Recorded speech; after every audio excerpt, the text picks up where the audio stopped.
I'm calling the Zone Board meeting of Appeals meeting for Thursday, July 17, 2025 at 6 p.m. Meredith, could you call the roll? Karen Berger. Present. Jack A. Hawkins. Yes. Raphael Katz. Ray Lebomsky. Here. Linda Thomas. Present. Joe Sacuzzi. Present. I need a motion to approve the minutes from June 18, 2025. A second. Do we have a motion? So moved. Thank you. All right. Good evening, everyone. Welcome to the Zone Board Appeals. This is a judicial hearing, just like the courtroom. In a moment, you will be sworn in with Meredith, and everything you say in the meeting will be recorded, just like the courtroom. Yes, we're all being recorded right now. When your item is called, please come up to the podium and speak loudly and clearly in the microphone your name and address. After that, Max Weem will explain he's from Development Services and will read the staff report into the record, and then we will present your case. This is also a public hearing, and you will have people come and speak either or against. And when you do speak in the audience, you will speak at this podium, and you will say your name and last name and your address, please. You have the opportunity to rebut it afterwards. And so to my far right, I have Max Weems. He is with the city. He is the principal planner. And then to my left, I have James Saunders. He's our assistant attorney. And to my right, I have two individuals, and to my left, I have three, and myself. We are volunteers, and we all live in Pompano Beach, Florida. All right. So now we'll just, Meredith will, if we can, and Meredith is behind the window, of course, and Meredith is now going to swear anyone that is willing to speak has to be sworn in. Please stand. You swear or affirm the evidence you're about to give will be the truth, the whole truth, and nothing but the truth? Thank you. You may be seated.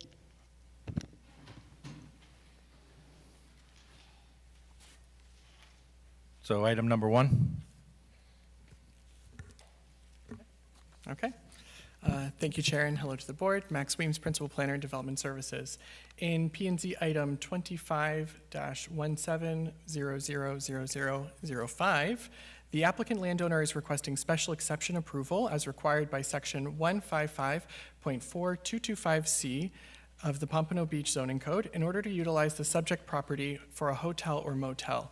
The property is located on the Barrier Island, along the north side of Southeast 6th Street and on the west side of Hibiscus Avenue.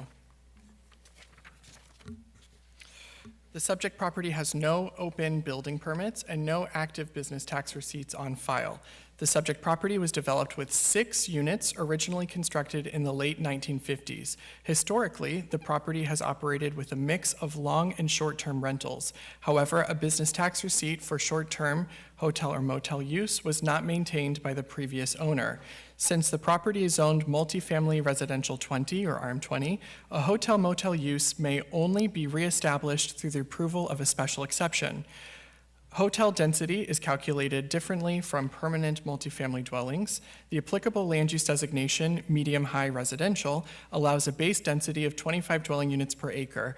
Given the site's gross lot size of 14,875 square feet, the maximum permitted hotel density equates to 13 lodging units.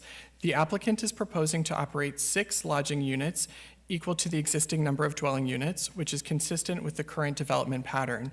No new construction or increase in density is proposed. The request is solely to reestablish a hotel use that lapsed due to non-renewal of the BTR. The parking requirement for hotels of this size is 1 space per lodging unit. Aerial and street level imagery suggest that the property can accommodate the required parking.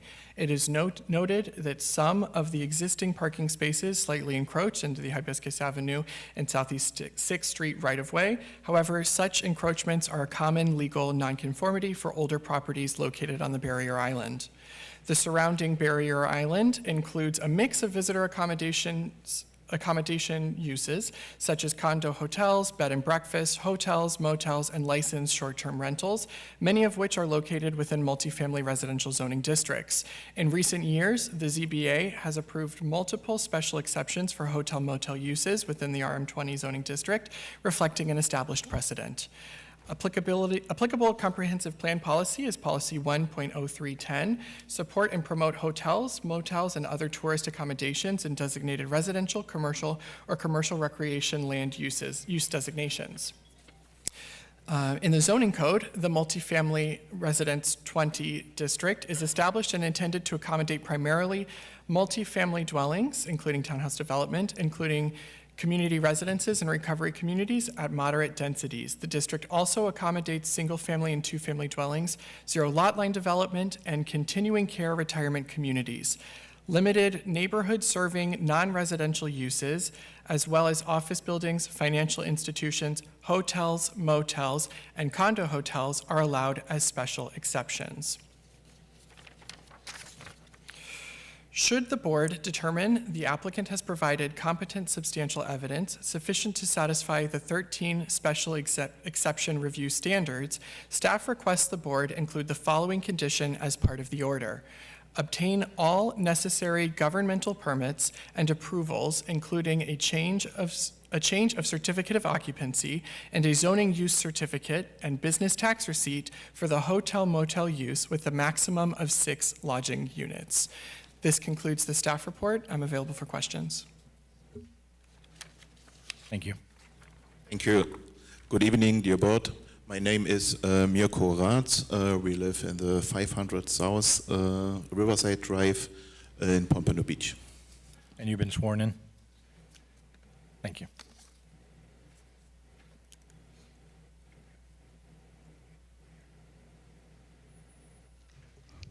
You may begin your presentation. Yeah, we are from Germany. That's why, sorry for my bad English. We are here for half a year. We are newbies here. And we bought this property in November last year. And the previous owner sold this hotel as a hotel motel. And after then, we saw that we don't have the permit for short vacation rental. And we take over this property with bookings till February for short-time rentals. That's why we want to have the business tax receipt, and then we saw, oh, okay, we have no permit for this, and that's why we started this process again. But this property runs as a hotel motel for so many years in the history, and that's why we hope we can get the permit back in this way.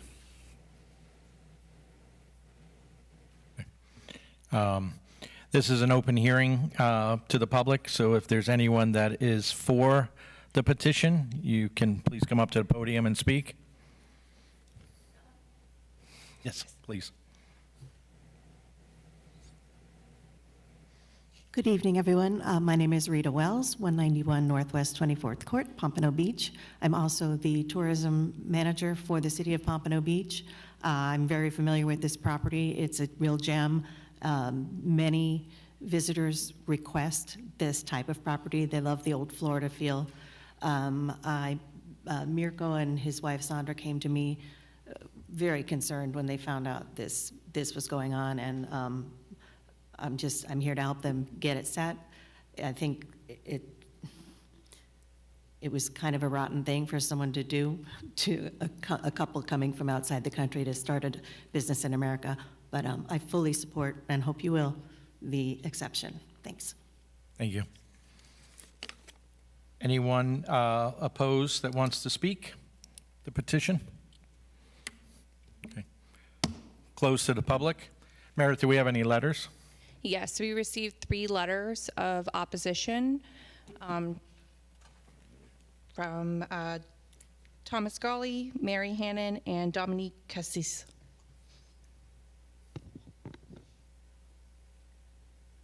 Three of them, okay. All right, board discussion.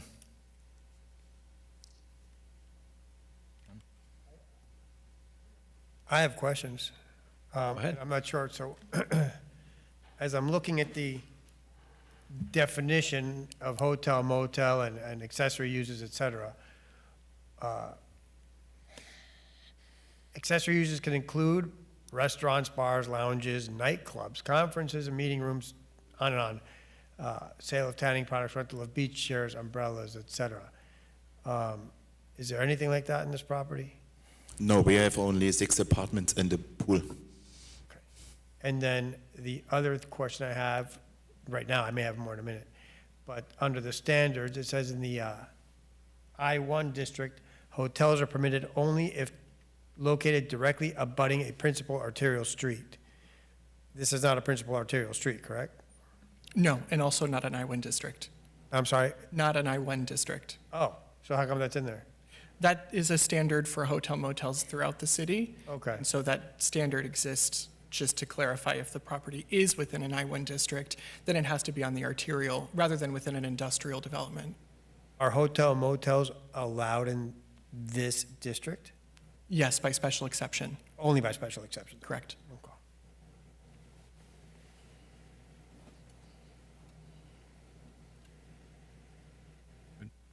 Any other discussions? The structure, is there a building there now? Please, can you repeat? Is there a building on the property that you're considering converting? Are you building?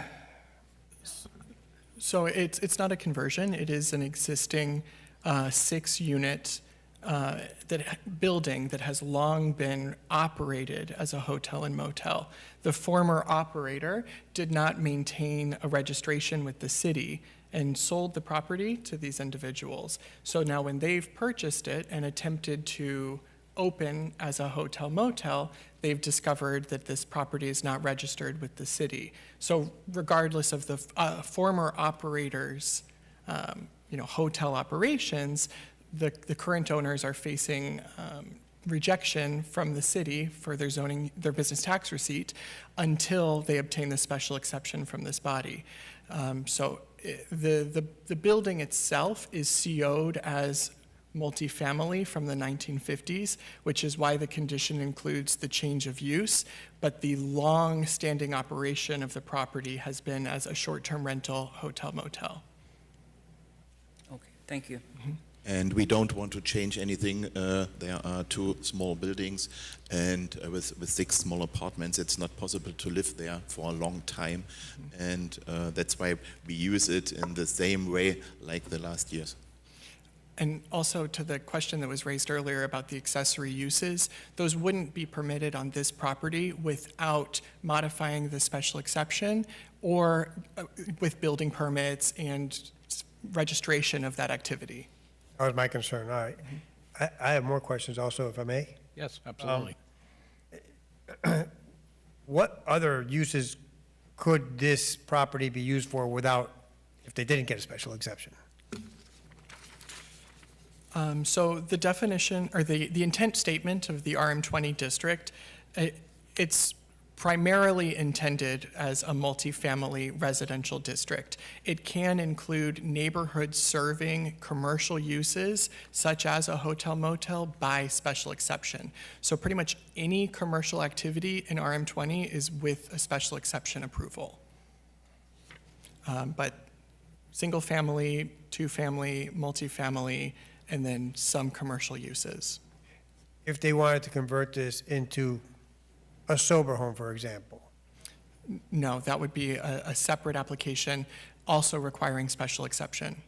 All right, so they can't just switch over from one to the other, that's what I'm asking. No, the special exception approval is specific to 6 hotel units. Remember, I'm new to the board, Of so I always course. ask, hotel units, can they be used for sober home type purposes, or it's completely different? No, that's a separate category. No halfway houses, no sober homes. Correct. question. Anyone else? I just have one question. Is there any complaints on it already, like any violations? And also, is there anything that they have to do to get up to date to make it a motel that they're not doing? No, we don't need to change anything. They don't physically need to change anything in the structure, but there are applications that are required to be approved. One being the special exception, then the business tax receipt, and the change of use for the certificate of occupancy. Okay. Yes. I'm sorry, no further You're question. good. How long is it operating as a hotel without permits? Well, I don't know when that began. Years, weeks, months? Years. Decades? We bought this property in November last year, and the process runs a little bit, and we saw this, that we don't have a permit for this in February this year. Hi, may I Yes. speak? Rita Wells again. This property before the previous owner had been owned by Elaine Fitzgerald, who owned several properties for rent by the ocean. Elaine kept everything impeccable. The person that bought this from her, the husband bought it for his wife because she thought it would be fun during COVID, and that's what happened. So between 2020 and when it was purchased, I don't know, but it was until Elaine ran it, like every T crossed and I dotted. We don't know the exact date. All right. Any signage? Is there signage on the property? Yes. Yes, please. Only because it has to be recorded. Thank you Ms. so Wells, much. also, would you reiterate again the reason why you know what you're, Yes, I'm the tourism manager for the city. I work closely with all the properties who are willing to engage, and this is one that does and always has. Bahama Beach Club has a really nice trellis, and on the top in blue letters it says Bahama Beach Club. It's very understated, and it's got vines, and it's yellow. It's really cute, yellow with purple doors. No neon? No neon. It's very, I mean, I actually would encourage you to drive by. It's charming. Can I just stay? Because I know he's having some trouble with English. Yeah, you're so- okay, you can stay there, okay. yeah. Do you have any other questions? Somebody asked a similar question, but in terms of compliance with fire, city regulations, et cetera, for running as a hotel, sprinklers, ingress, egress, is that all addressed already? Yeah, I'm sorry, I did misspeak. Your question was how long was it running unlicensed? It's only in the recent history that BTR license has lapsed. So it always had the approval to operate in this way and could be once again approved without these concerns. That clarifies a lot. Thank you. Any other question? I just want to make sure I understood what you just said. Sure. So the building itself, the way it stands, it meets all of the safety requirements and that they can open with, With registration. And this approval. Once they approve, then the license will come and they'll inspect the place. Any other questions? Meredith, can you call the roll? I need a motion. Oops. My apologies. I'll make a motion. I'll second. In P&Z case number 2517000005, I move we find there is competent substantial evidence in the record that all the requirements for granting the special exception have been met, and that we grant the special exception subject to the one condition requested by staff.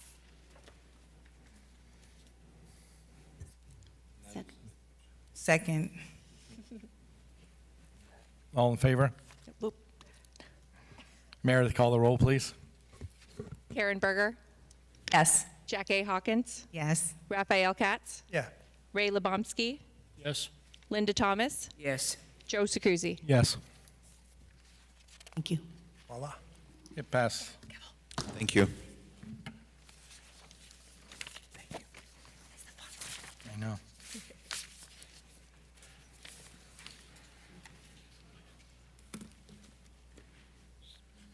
Please state your name and address, and then Max will read the, Yes, good evening. Christina Belenke from Miskell and Backman.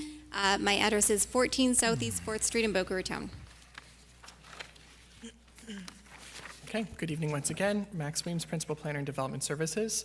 With application 25-17000006, the applicant is requesting special exception approval as required by section 155.4219H of Pompano Beach zoning code in order to utilize the subject property for a car wash. The property is a corner parcel located at the southwest corner of the intersection of North Federal Highway and Northeast 54th Street at the northernmost edge of the city in the Highlands neighborhood. The applicant proposes to demolish the existing gas station, auto repair, and boat rental facility on the site and replace them with a new express car wash facility. The proposed development will include approximately 3,600 square feet of building area, along with associated landscaping, parking, and site improvements on a 0.8 acre corner parcel. The associated site plan application, PZ 25-12000011, was reviewed by the Development Review Committee on June 4th, 2025. Due to the site's frontage, Federal Highway, a major arterial, building design approval from the Architectural Appearance Committee is required. The property is currently unplatted and may require platting as determined by the Broward County Planning Council. Additionally, the redevelopment of the site requires dedication of right-of-way along Northeast 54th Street, aka Southeast 15th Street, in accordance with the Broward County Traffic Ways Plan. Several code deficiencies were also identified during the DRC process. The applicant will either revise the plans or seek relief through the administrative adjustment or variance process. Car wash facilities are a use permitted by special exception within the B3 zoning district, necessitating this application. The proposed site design includes a single vehicular access point located at the westernmost edge of the property to reduce traffic impacts and increase separation from Federal Highway. The property is surrounded by automotive uses, a Honda dealership to the south and west, and a Toyota dealership directly north across the city line in Deerfield Beach. The proposed car wash is therefore compatible with the established automotive-oriented character of the surrounding area. Should the board determine the applicant has provided competent substantial evidence sufficient to satisfy the 13 special exception review standards, staff requests the board include the following conditions as part of the order. 1, obtain all necessary governmental permits and approvals, including site plan, building design, and zoning use certificate and business tax receipt for the use. 2, development shall be in substantial compliance with the conceptual site plan submitted as part of this application and PZ number 25-12000011. 3, the car wash operation must be conducted in a manner that does not impede the normal flow of vehicular pedestrian traffic along adjacent right-of-way, specifically North Federal Highway and Northeast 54th Street. This concludes my staff presentation, or staff report. I'm available for questions. Good evening again. For the record, Christina Belenke. It's a pleasure to be here this evening. We're representing Edge Express. We are requesting a special exception, as was noted, specifically related to the property that's highlighted in the red box on your screen. It's located on the southwest corner of Federal Highway and Northeast 54th Street, which is also Southeast 15th Street. And it is located at the very north end of the city, again, across from 15th Street, where you have the Toyota dealership noted there. That's the city of Deerfield Beach. And then on the east side of Federal Highway, that's actually the city of Lighthouse Point. The property does have a future land use designation of commercial. It is zoned B3. And it's currently developed with a gas station, auto repair facility, and an outdoor storage yard. And we are proposing to redevelop it with a new modern kind of express car wash. The tunnel portion of the car wash would be about 3,600 square feet, and that necessitates the special exception. As you can see on the aerial, we are surrounded by a variety of automotive uses. Again, you have the Toyota dealership to the north. On the south and west sides, you have the Honda dealership. It actually wraps around the subject parcel. South of that, you have a Cadillac dealership. And also on the east side of the street, a little bit south, you also have a Honda dealership that is specific to used car sales, and then a gas station. So lots of automotive uses surrounding this property. So here are some graphics of the existing development on the property. It is a Sunoco gas station. They do have 3 bays for auto repair that front Federal Highway. You can see kind of the cars stacking outside of those bays. I assume when repairs take place, they have to maneuver cars, so it is somewhat impeding the access point that's there now. And then to the rear of the property on the west side, you have a storage element that's screened by that fence with the green screen on it. And then again, here are some aerial images of that property. Again, you can see the outdoor storage element a little bit better that's located on the western portion of the property. One thing to note here with the existing use, they have 3 access points currently to the property. There's 1 large access point on Federal Highway, and then there are 2 access points located on 54th Street. And so our proposal again is to redevelop it with an Edge Express car wash. It is an express car wash. Customers typically would go through the tunnel. It takes about 3 minutes to go through the tunnel. And then they would choose whether or not they want to vacuum their car. There are vacuums available. I believe there's 16 spaces for customers at the end of their wash or prior to their wash to utilize the vacuums. And otherwise, you're in and out of the tunnel in 3 minutes. So that is good for somebody like me, where I have very little time. I have young kids. I have constant snacks in the back. And you can get through the tunnel quickly and vacuum, a car. And, you can typically do so through a monthly membership. If you do purchase a monthly membership, you can go 2 times a day if you wanted to. If there's accidents or snacks exploding in the back of the car, you can go back and vacuum it out with ease. So this particular operator owns about 10 of these businesses throughout the country, and they are state-of-the-art establishments. They have, if you've been through a car wash and you see often like the ceramic car wash option, they actually have a level above that, which is newer technology that does an even better job of washing your car. And so here's the proposed site plan. As Max noted, we have gone through 1 round of DRC review, so we've gotten a substantial amount of comments from the city that we're working through.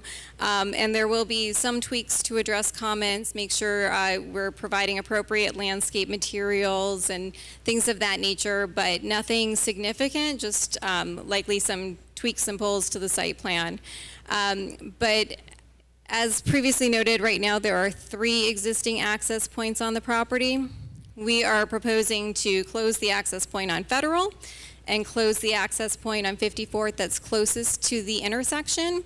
Those are typically problematic when you have cars driving quickly along Federal Highway to get into the site.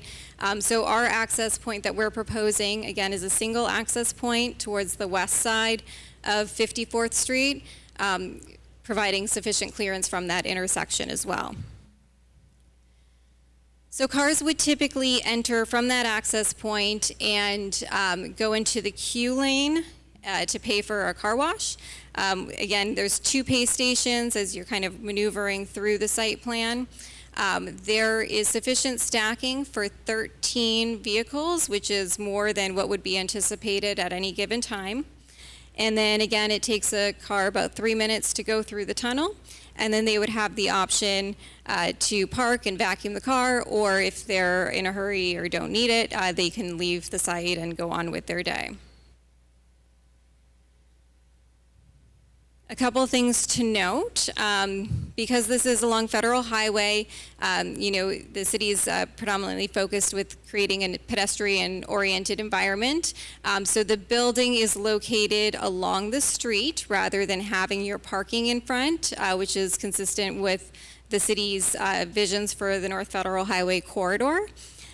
We do have adequate landscaping that is going to be provided along the entire perimeter of the property.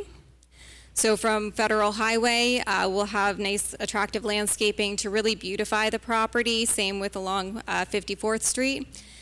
And then along the west and southern perimeters, we'll have a wall with a hedge and trees as well to provide appropriate screening from the adjacent uses. The way the tunnel is oriented, we have no overhead doors that are facing Federal Highway. And another element that's important to note is we're actually providing about a 15-foot dedication along Northeast 54th Street. Basically, that right-of-way is not large enough for what the city and county traffic-way plans envision. So we're required to dedicate that amount of property in the event that right-of-way gets expanded in the future. In the meantime, it'll be a nicer, attractive landscape area that provides greater separation from the use area and a wider right-of-way for the city. Again, we have stacking for 13 vehicles, vacuums for 16, and this would really revitalize key parcel in the city. You know, this is an area where if you're coming from the north, this is the first property in Pompano Beach. Currently, it's developed with a very dated gas station, automotive repair facility. So this would really revitalize the appearance of the property. Now, there are a lot of criteria for a special exception approval. I do want to touch upon them. I'm going to try and do so briefly. All of the relevant information is also in the backup material and the justification statement, so there is competent substantial evidence in the record and the materials provided for you in support of these criteria. But again, just to touch on them briefly, because I do feel it's important. The first criteria is that the special exception is consistent with the comprehensive plan. So the comprehensive plan assigns a commercial future land use designation for this parcel. Car washes are a commercial use that's permitted under that designation. And then there are a variety of goals, policies, and objectives that talk about, again, protecting right-of-way, providing sidewalks and street trees. That's all going to be done through the expansive dedication that we're required to provide, along with the nice landscaping that would come as a result of this project. It talks about the city emphasizing redevelopment, which again I think is important for this particular property, providing complete street sections, and delivering a service to local residents. And this particular service is one that the city does not have currently within, actually I don't know if they have one at all in the city, certainly not within a 6-mile radius. I think the closest express car wash is about 6 miles away. There are other car wash facilities that provide, you know, the detailing aspect. They're about double the price as a monthly membership. So, you know, and take about 40 minutes to go through that process. So for people that don't have the time or the money to spend on the detailing service, this provides a much more affordable option. The special exception complies with all applicable criteria of the zoning district standards. Again, we're going through the development review committee process. We are intending to meet all of the standards that are outlined in the code. This is kind of a table outlining the general requirements as well as the standards we're providing. It complies with all use-specific standards, and Section 155.4219H provides the specific standards for car wash uses. It talks about providing sufficient vehicle stacking, circulation movements, which we've done here. We're exceeding the code requirements for stacking and providing sufficient circulation throughout. It speaks to no overhead doors shall face the front lot line. Again, we do not have overhead doors facing the front. And the screening shall meet the requirements of Section 155.4219A, and that's those buffering requirements that I talked about. The proposed use avoids overburdening the available capacity of public services. So that's all done as part of the DRC review as well. We're providing sufficient drainage on the site, adequate access for emergency vehicles, again, closing access points, which will increase pedestrian and vehicular safety, sewage disposal, water service, all of that are adequate to serve the site. This is just our drainage plan. And then 5, the proposed use is appropriate for its location. Again, we touched upon these uses at the beginning of the presentation, but it is heavily an automotive area. The city of Deerfield Beach, the city of Lighthouse Point, and the city of Pompano Beach have all determined that it's appropriate for automotive activities as provided by the existing uses. So it's very much appropriate for an automotive use. And then the nearest residential property is about 150 feet to the west. Just wanted to show the separation that's currently there. The Honda dealership does have a buffer wall adjacent to their site between theirs and the residential property. We'd be proposing another wall in addition to a hedge and trees along that perimeter. So there is adequate buffering as well. It avoids significant adverse odor, noise, glare, vibration. So a couple things to touch upon. The noise, the equipments are located kind of in a centralized area internal to the building. They're engineered in a way so that again, the noise is contained within the building, and you just have the vacuum equipment that would then be a quieter operation outside. The refuse, there are dumpsters located centrally in the site plan, so you won't be seeing them from the adjacent streets. We do have parking and stacking that exceeds the code requirements, and the lighting will provide sufficient lighting to meet SEPTED standards, but will not result in glare to surrounding areas, and that's demonstrated by the photometric plan that we've submitted to the city. Adequate screens, buffers, or otherwise, that minimizes adverse visual impacts. So here is our landscape plan. Again, you can see the substantial amount of landscaping that's provided around the entire perimeter of the site, not just kind of on the rear or the side.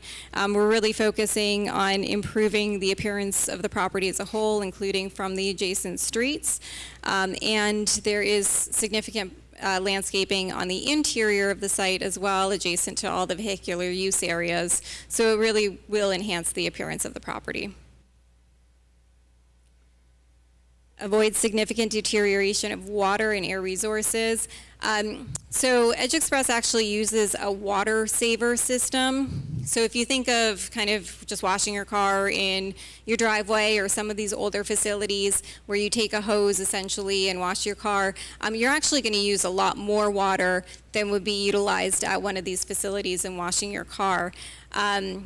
They essentially run all of their water discharge through a special treatment facility.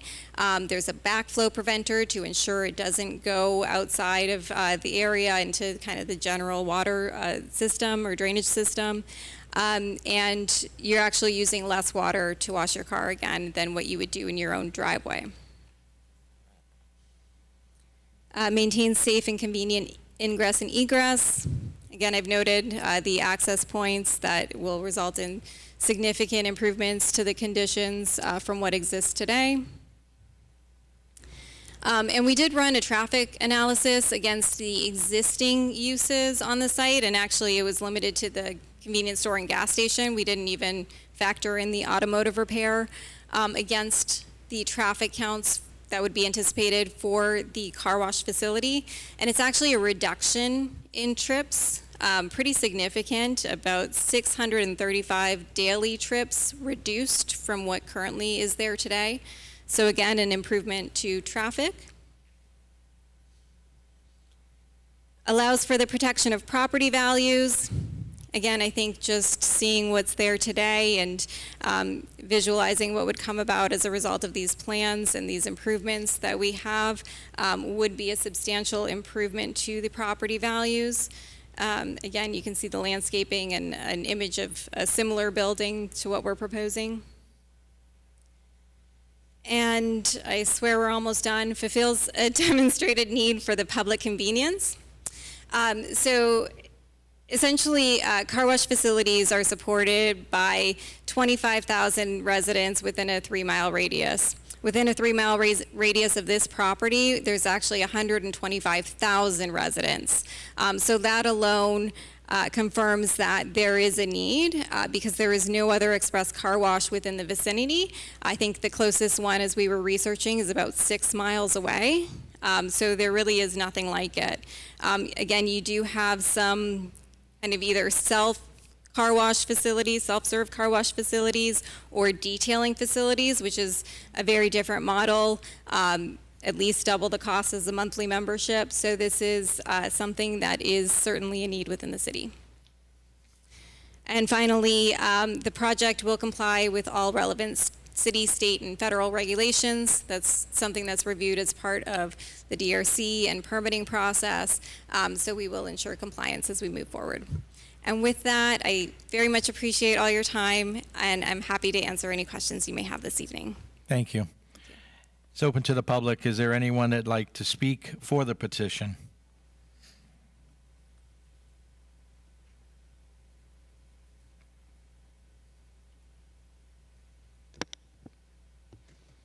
Just state your name, spell your last name, and your address, please.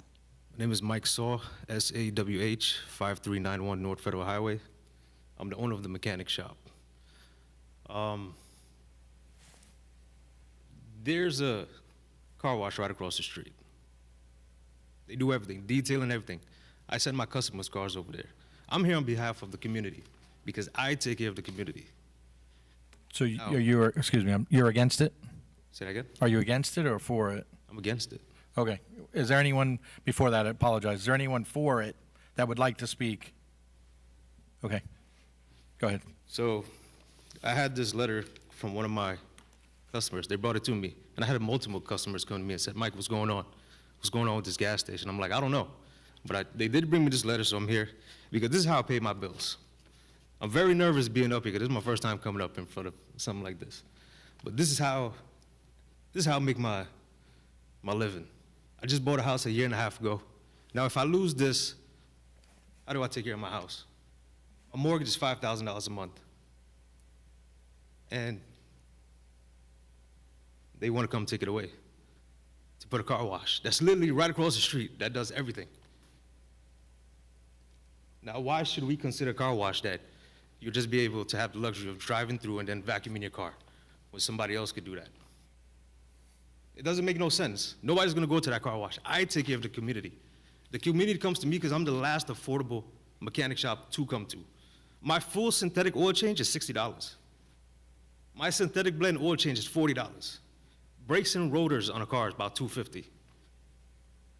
You go any other mechanic shop, they're charging $650, $700 for brakes and rotors just for the front of your car. I take care of the community, and I'm here because of the community. And they wanted me out here to hear my voice. That's all I gotta say. Thank you. And one more thing, the pictures you see with the cars being piled up right there, that was a picture when we're moving cars around. Go there now and check it out. Thank you. Try to keep it orderly. Is there anyone that'd like to speak that's against it? Okay. Closed to the public. Board discussion. Mr. Chair, I got a question. What's the hours on this facility? It would be 8 a.m. to 8 p.m. 8 to 8? 8 to 8. Speak into the mic, Mr. Lumbumsky. I'm sorry. 8 to 8. Is there an employee on the site during those hours? Yes. Okay. Thank you. The property is currently, I mean, I understand the gentleman's concern, but I assume he's a tenant in the property? That would be my assumption too, because the property owner is under contract to sell the property to my client. All right. What are the hours of the current operations there, do you know? I don't know. Because it's a gas station, I would assume it's open fairly late, if not 24/7. And since it's a gas station, I assume that there's some environmental issues you all need to address? That is part of our due diligence, and if there is any remediation required, we will be doing that as well. Okay. Anyone else? Mr. Chair, one of the things I wanted to ask Mr. Belinsky as board counsel, understanding that the gentleman did come and speak against, did you have any rebuttal as it relates to the testimony that came before this board?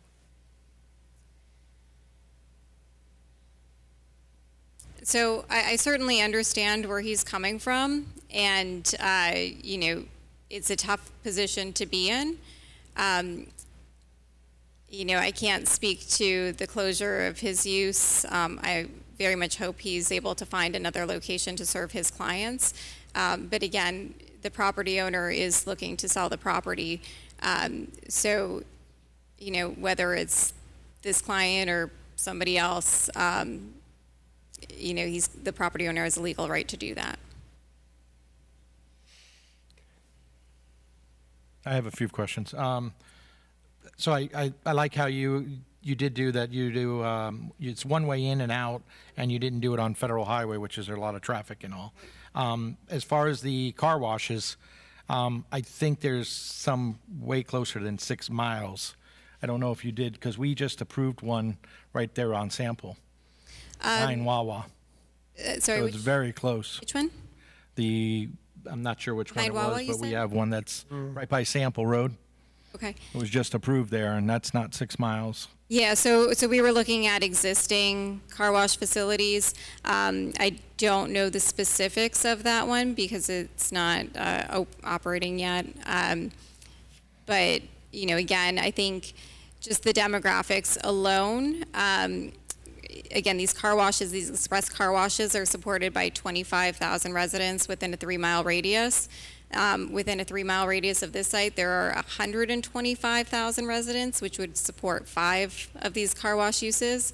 That might be too many for the city, but certainly more than, this one would help support the need that is very much there.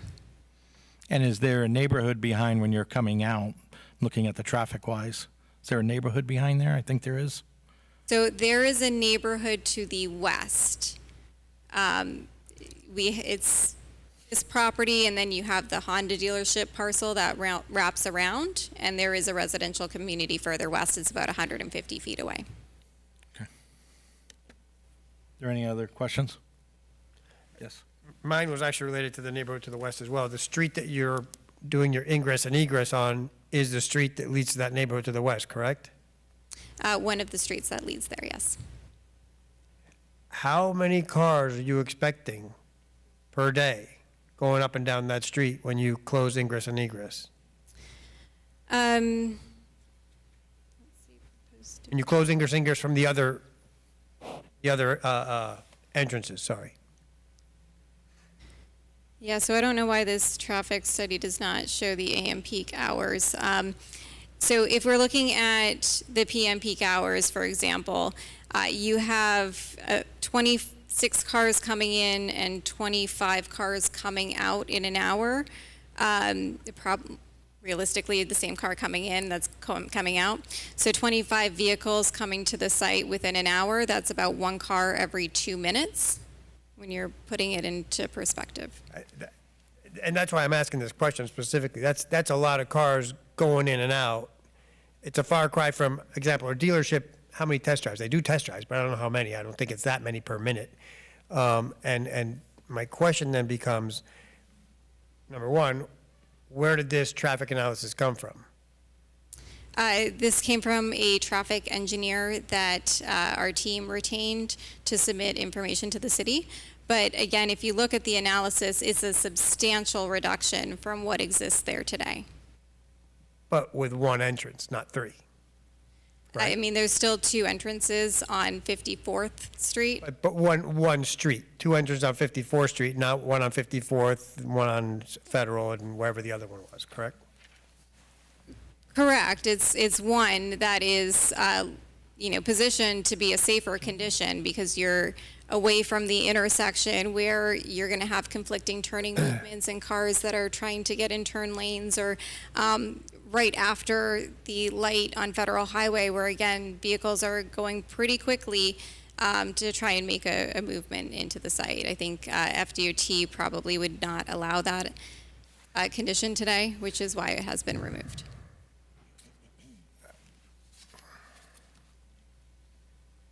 Did the city conduct its own traffic study, or does that evaluate it somehow? No, the city does not conduct a traffic study for site plans. We take it at face value? Their traffic study, we wouldn't require the applicant to produce a traffic study. They've submitted it here for evidence for the special exception. I do want to say that our code actually encourages the use of the side street rather than the access off of the arterial for primary access to all development, regardless of its automotive nature or resident, whatever the development may be. Regardless of the volume of traffic also? So at a certain volume of traffic, additional points of access would be required. What point is that? And yet, at what level of traffic? Well, I shouldn't say that we have anything in our code that says when you're producing this many trips, then provide additional points of access. That would be something that the applicant would propose. But in this context, where they're able to gain access off of the lower ranking street, this is what our code would encourage. Additionally, this property has to go through the platting process, which would require the county to approve points of access to a site. And when it's a site that is abutting a Federal Highway, which is a state road, the opportunity to gain new points of access from Federal Highway when an alternative exists is frequently challenging. I can't say in this example that that's the reason there isn't a point of access on Federal Highway, as I wasn't involved in this process, but that is frequently the case. There's currently a point of access on Federal Highway, right? And the property's not platted. So in any redevelopment scenario, the property would have to go through platting and likely would not end up with the opportunity for access on Federal Highway. And I do believe we went to FDOT and they made that determination that we weren't permitted to have that access. You already got that determination I made? believe we do have that determination, and it was included with the site plan.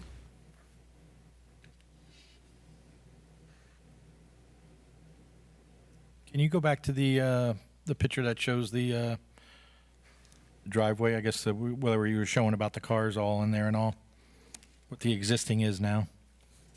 Does this help? This shows the existing and proposed, or would you like me to go further back? Photo of the.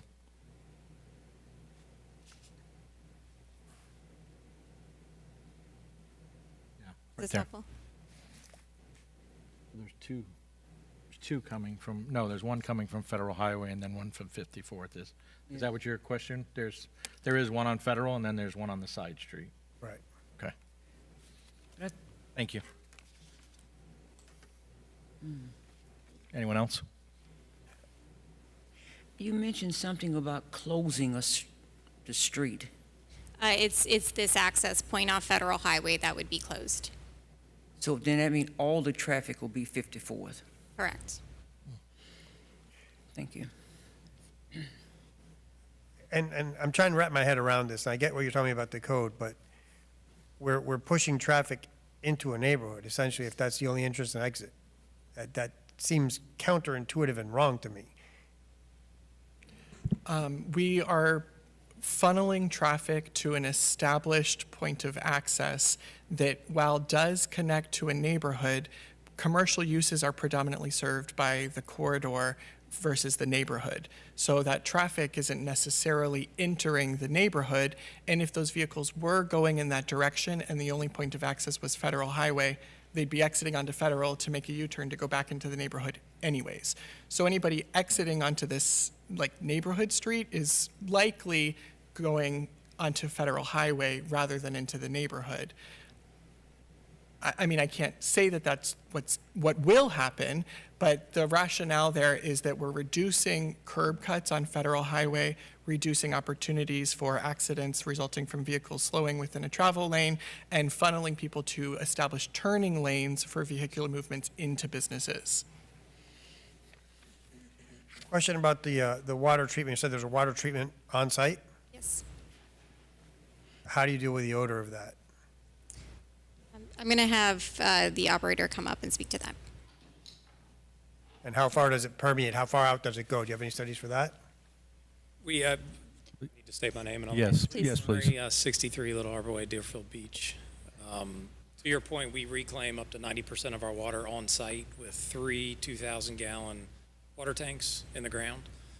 So it filters from tank to tank, then through an oil water separator, and then cycles back into the tunnel. And what was your? Does it create an odor?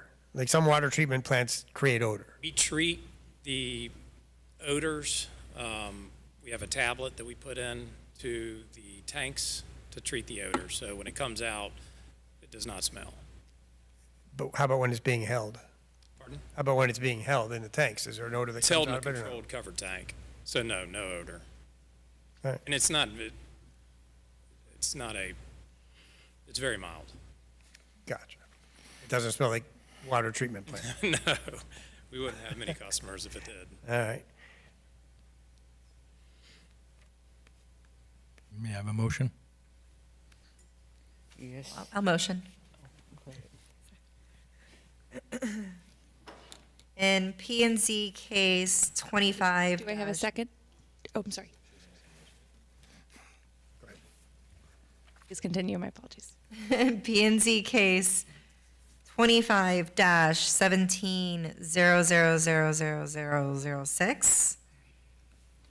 I move we find there is competent, substantial evidence in the record that all the requirements for granting the special exception have been met, and that we grant the special exception subject to the 3 staff conditions, conditions requested by staff.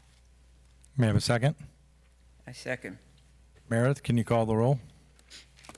Karen Berger, Yes. Linda Thomas, No. Jack A. Hawkins, No. Raphael Katz, No. Ray Lebomsky, Yes? Joe Sacuzzi. No. Petition's on. Thank you. Appreciate your time.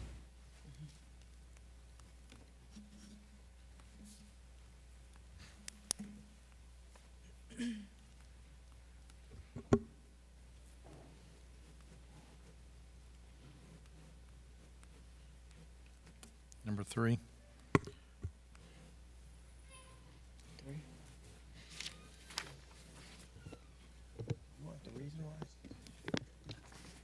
Just state your name and address, and Max will read the report. Thank you. Good evening. For the record, my name's James Kahn with Keith & Associates, 301 East Atlantic Boulevard, Pompano Beach.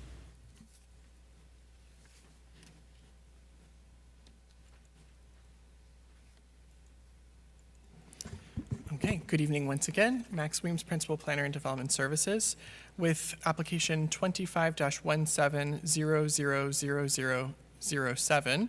The applicant is requesting special exception approval as required by section 155.4228A of the Pompano Beach zoning code in order to utilize the subject property for outdoor storage as a principal use. The property is located on the south side of Southwest 13th Court, approximately 1,750 feet west of South Andrews Avenue, Southwest 12th Avenue, in the Andrews Industrial District. The subject property was annexed into Pompano Beach via Ordinance 64-114 in 1965 and has retained an I-1 zoning designation which permits outdoor storage as a principal use by special exception. The site currently has a valid business tax receipt for an industrial rental building. Aerial imagery submitted by the applicant indicates possible outdoor storage activity. However, staff found no evidence of any formal approval, ergo permits, site plans, special exceptions, authorizing such use. As such, the current application proposes formal recognition of outdoor storage as a principal use. The submitted materials include a conceptual plan, a conceptual site and landscape plan. In 1978, the city approved a site plan under PRA number 78-3505 for an interior finishing manufacturing plant. A certificate of occupancy was issued for an existing steel structure tied to that use. In 2006, building permit number 06-14011 was issued for asphalt overlay and striping. Additionally, the Zoning Board of Appeals, ZBA, granted a variance, appeal number 77-52, in 1977 to allow restoration of a non-conforming use following fire damage. However, that variance applied only to the former use and does not extend to future uses.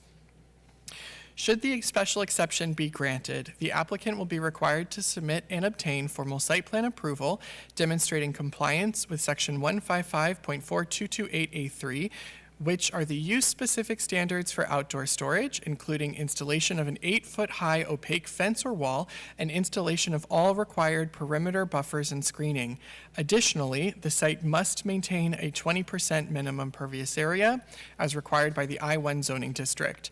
Finally, the applicant must address all site design elements to safeguard groundwater, including surface materials and potential stormwater management enhancements. The site is located in the Andrews Industrial District, an area characterized by heavy industrial and warehousing uses. The proposed outdoor storage use is consistent with the industrial nature of surrounding development. With the required buffering and site plan improvements, the proposed use is expected to be compatible with adjacent properties and the broader district character. Should the board determine the applicant has provided competent substantial evidence sufficient to satisfy the 13 special exception review standards, staff requests the board include the following condition as part of the order. 1, obtain all necessary governmental permits and approvals, including a site plan approval demonstrating full compliance with section 155.4228A3, including screening, buffer types, and surfacing standards, building permits, and zoning compliance permit. 2, ensure that the site maintains at least an overall 20% minimum pervious area in accordance with the I-1 zoning district standards. 3, outdoor storage activity must remain fully screened at all times and be located on a properly paved surface. 4, materials shall not be stored higher than the height of the screening. This concludes my staff report. I am available for questions. Good evening. My name's Jim, again with Keith. So I have a small presentation. Hopefully this is not a very complicated project, so I'll be here to answer any questions, but let me try and walk you through. You can see the site here. We're at the end of dead-end street that's accessed from Andrews Avenue. We're very south end of the city. It's industrial all around us, surrounding us. The site is also industrial. We're consistent with the comp plan. And the standards, they're in the backup material. There's 14 of them. Won't go through like the last slide. We've presented all the competent evidence in there. I think staff will agree that the appropriate information is there. The site doesn't have any impacts to surrounding properties. The existing uses is consistent with what is proposed. So this is kind of unusual. This aerial kind of shows you going back 60 years, that site's always been there. It's been an industrial site. Previous users have had outdoor storage. So whatever happened, it didn't have all the permits. We're here because we have a new user and we're going to bring the site up to compliance. We also have a site plan in process right now, and we're working through the city with that now. We plan on meeting all the criteria associated with the site plan. So just give you an idea of the site. We are going to bring the site landscaping back up to code. All the conditions will be met for site plan approval. It's a paved area. All the conditions the staff outlined, we will meet. We agree with all those conditions. As you can see, the site just has a small frontage. It's industrial all around us. We'll have the buffer in front. We'll be installing street trees and improving the site. That's the presentation. This is a fairly simple, I hope, use. We want to bring the site back up to being in a full compliance, and that's why we're here. Thank you. questions. It's open to the public. Is there anyone for the petition? Is there anyone against the petition? Can come up and speak?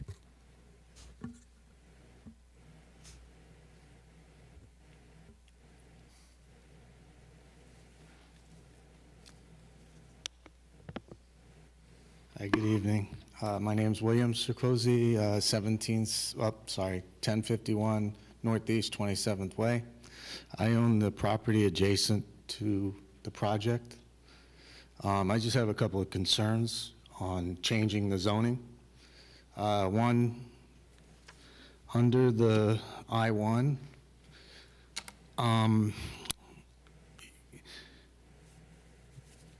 if what he proposes is true, I'm not opposed to that, but when you change the zoning, you can bring strip clubs, you can bring parking for semis. So, you know, and the traffic down that street, even though it's a dead end, usually there's a lot of semis already. So what I propose is that if he wants to, what kind of business is going there, first of all? I didn't hear that. You can answer that. Well, first, we're not changing the zoning. It's just staying in industrial zoning. It's going to be This is storage. with- general industrial I-1. Right now, the zoning is light industry. No, it's I-1. It is I-1 because I looked it up and it was different. Max, is it changing? No, the current Zone? zoning is I-1. For light industry? Yes, it does Okay. allow for light industrial uses. Okay. It also permits outdoor storage, but requires a special exception approval, which is what we're here for. Okay, and the special exception is for The request for special exception is for outdoor storage. what kind of outdoor storage? Outdoor storage is for finished materials that can be used for manufacturing purposes. It does not include truck or freight parking. Okay. It also would not include a strip club. Okay, yeah, because I was concerned about that. That was my concern. But in I-1, under the definition, doesn't it have, could you read the definition of I-1 in your zoning? Sure, Is that what it's zoned now? correct. And I still don't know what type of business is going to go in there. You can answer that. It's material storage, material and What equipment. kind of material? I can't tell you what we're trying to get at. Well, we need to know. That was going to be my question anyway, so. Yeah. Yeah. We went through that. Okay. Sunbelt Rentals. Right, so you're going to have a lot of trucks and semis bringing in rental equipment and back and forth down that street, correct? There'll be equipment, yeah, they come Yeah. and go, yes. Okay. So that It's an means there's a industrial lot. district. That's what it's intended for. Sure. It could be tractor trailers. I'm not here using for a an debate. industrial Okay. business. I'm just asking what kind of business. I So don't it's know for why it Sunbelt was rental, such is a that was correct? Okay. And then can you read the zoning, Sure. please? So the purpose statement under the General Industrial District, I-1, is the General Industrial District is established and intended to accommodate a wide range of light and moderate manufacturing, assembly, fabrication, processing, distribution, warehousing, research and development, and other industrial uses, but not heavy or hazardous manufacturing processes. This district may also include some uses that are ancillary to industrial development, ergo vocational schools, business support services, or provide convenience services to industrial employees, ergo childcare services, gasoline filling stations, and banks, as well as some uses that may be inappropriate in residential or commercial districts, ergo animal shelters, kennels, or sports shooting ranges. This is the purpose statement of the I-1 district. Okay, so no strip clubs, correct? A strip club would be classified as a sexually oriented business and is only permitted in the I-1X zoning district. Okay, yeah, I just wanted a clarification on that. Okay. So what was the big secret, though, why you couldn't tell us Well, it was because- Sunbelt? Mr. Chair, if I, We usually, can't go back and forth. right, So it's Sunbelt? Yeah. Okay, We'll so ask which the will have questions then. trucks and whatnot, so I'm not opposed to that. I just don't want strip clubs. And I know that Associated Grocers, a couple of years ago, got voted down because they wanted to make it a parking lot for semis. That was one of my concerns. So semi-trucks in there. I'm not opposed to Sunbelt coming in there. But is there any limitations for semis in there and parking and whatnot? So that would be a truck or freight terminal, which Right. is not being permitted by this application. Okay, so they're not freight. Well, they're asking for freight, right?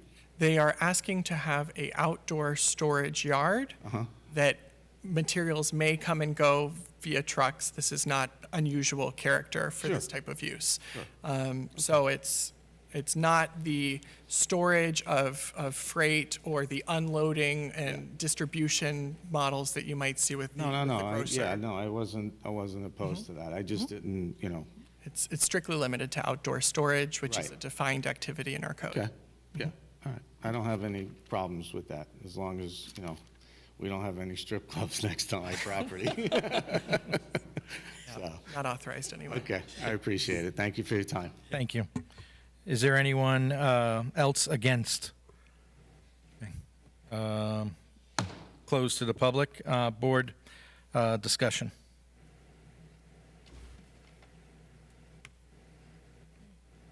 All good? I was waiting for somebody else, but yeah, question. Sunbelt Rentals, what are you renting? We rent all kind of construction equipment, typically. You could rent a forklift, you could rent an air compressor. Bucket trucks? I don't think they rent trucks. Scaffold, typical industrial equipment uses, not in the truck rental business, no. Anyone else? I need a motion.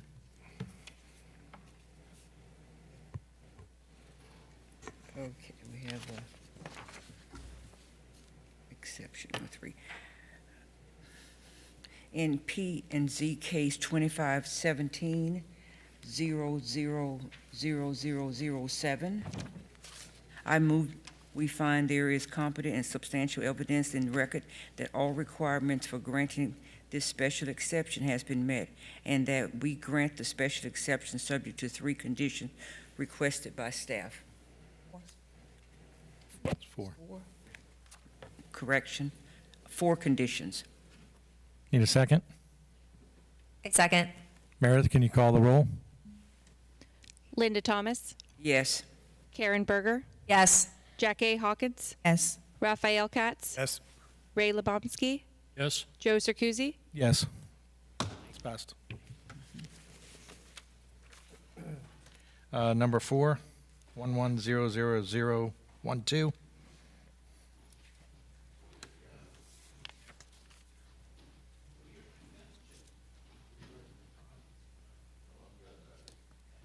I can't pull that screen up. It's not letting me, it's not pulling, it doesn't have it. Meredith, can you come and open the VLC viewer on this Yeah, it's monitor? not letting me.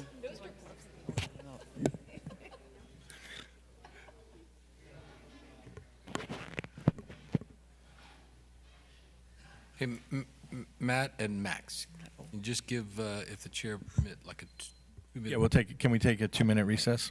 Great. Thank you.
Evening, Mr. Chair, members of the board. My name is Matthew Scott. I am a zoning attorney at Greenspoon Martyr, an address of 200 East Broward Boulevard in Fort Lauderdale. I'm here on behalf of the applicant, LT20 LLC.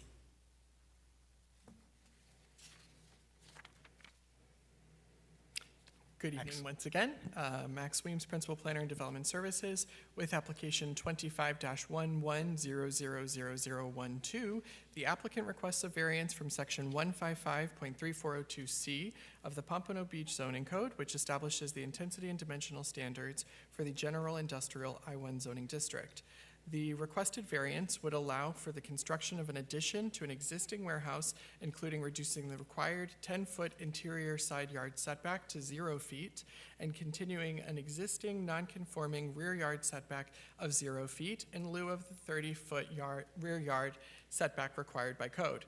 The property is located along the north side of Northwest 16th Street, approximately 230 feet west of North Dixie Highway in the Northwest CRA. The subject property contains a one-story, 7,920 square foot industrial warehouse originally constructed in the late 1960s. It was part of a larger parcel that was later subdivided in a non-conforming manner by a prior owner, resulting in an irregular flag lot with a narrow access driveway and limited street frontage. The current owner purchased the property in February 2025 and intends to modernize and expand the facility. The requested variance would allow for a 4,848 square foot addition that extends the existing north-facing facade along the established 0-foot rear setback. The proposed construction would also encroach into the interior side yards with a proposed 0-foot setback from the west lot line and a 0-foot setback along a portion of the south property line. Despite the nonconformities, the proposed improvements include interior renovations, exterior upgrades, new parking, and enhanced landscaping, contributing to a more functional and visually compatible site. The applicant has submitted a major site plan application, PZ number 25-12000014, in support of the warehouse expansion. A pre-application meeting was held on May 13th, 2025, followed by a development review committee meeting on July 2nd, 2025. There is an active code enforcement case, case number 25-06006093, related to structural work performed without permits. This case follows a prior case, case number 16-06002992, that was closed due to a folio number change associated with the prior owner's unauthorized subdivision. The property has 3 building permits currently in plan check. BP number 20-1445 for demolition, BP number 20-4757 for building layout, and BP number 23-7037 for egress lighting. The requested variance would allow for the expansion of the existing structure in a manner consistent with the current site conditions while supporting continued industrial use in accordance with the surrounding development pattern. Staff notes the presence of an 11-foot masonry wall at the rear of the property, which provides a buffer between the industrial use and adjacent residential properties to the north. Should the board determine that the applicant has provided competent and substantial evidence demonstrating compliance with the 8 variance review criteria, staff recommends the following conditions be incorporated into the board's order of approval.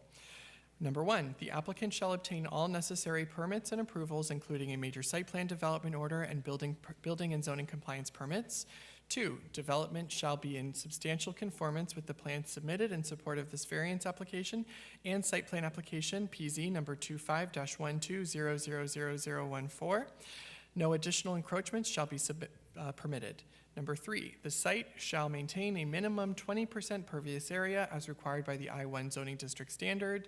Number 4, the applicant shall resolve all outstanding issues identified in code violation case number 22-06006-093 to the satisfaction of the code compliance department, including payment of any applicable fines and completion of any required corrective actions. This concludes the staff report. I'm available for questions.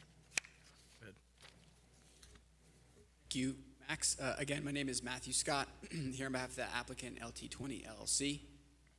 I'm joined by my client, George Rembos. He is an owner-operator, so he bought the property in February of this year, and he bought it for the purpose of moving his business to the city of Pompano Beach. He manufactures pallets that are sold to Pompano Beach companies and surrounding businesses. So the goal here is to allow for the improvement of a site that really needs some reinvestment, so he can operate his business and then rent out some of the other bays to other small businesses. Before getting into my presentation, just want to comment on the conditions. We're fine with all the conditions if the variance is granted. As to the code enforcement item, preceded my client purchasing the property. So it was unpermitted work prior to my client purchasing the property, not anything my client did. And so as part of their overall project of investing in this property, they would be addressing all those code enforcement violations that were there before they purchased the property. The property's address is 115 Northwest 16th Street. As Max said, it is in the CRA, so it's in the community redevelopment area, an area of the city that the city has identified is in need of reinvestment, is in need of redevelopment. It's along Dixie Highway. And you can see from the aerial what Max described in the staff report, that it's a odd flag lot. And what that means is that it was illegally created years ago by some other owner. And you can kind of see in this aerial, perhaps this one a little better, that it just looks like it was part of a larger cohesive development built back in the 60s. And so it was permitted as constructed once upon a time, but then illegally subdivided by somebody else. So it created this odd-shaped lot that could not be developed on its own. So if we came into the city today and said we want to create a lot that has only 90 feet of depth and has this weird access feature with this funky driveway, the city would say it's not permitted, you couldn't do that. And so we've purchased this property that has these existing conditions that are necessitating the need for the variance, are creating this unique condition that amounts to a hardship. Here's the entrance, just to show you some of the existing conditions. But I think this really depicts the state of disrepair the site is in. This is an aerial just showing how bad it is prior to my client purchasing it. And what you can see is that it's surrounded in the front by some heavy industrial uses, and then to the west as well, there are existing industrial uses. The entire area in the frontage here is zoned I-1. So what my client is proposing to do, which is use it for warehouse type space, are all permitted uses. So as I said, my client's the new owner of the property, and it's pretty run down as industrial warehouse bays. We're proposing to add an additional warehouse bay and substantially upgrade the site. So make a major investment in the site by renovating and improving the interior and the exterior. As an example, there's no air conditioning there for any of the bays. We're proposing to add air conditioning. We're redoing the roof. We're repainting it. We're changing the facade. We're adding conforming parking where the current parking doesn't meet code at all. And we're adding new landscaping. And so here's a site plan showing what we're proposing. I think this one tells the story a little better. It's our landscaping plan. So on the top of the screen, that's the existing bay. That's what is there now.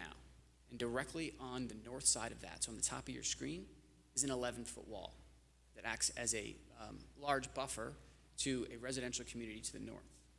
We're proposing to install all the landscaping you see on your screen, but then also add an additional bay on the west side to allow for more of these uses there and for my client to operate his business out of the space.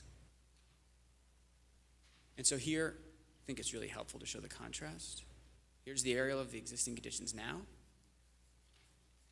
and then here's the rendering of what we're proposing. You won't be able to see all of it because on the left-hand side of your screen, there's an existing industrial building there. But this just gives you the idea of the major investment that we're proposing to make to this otherwise rundown property.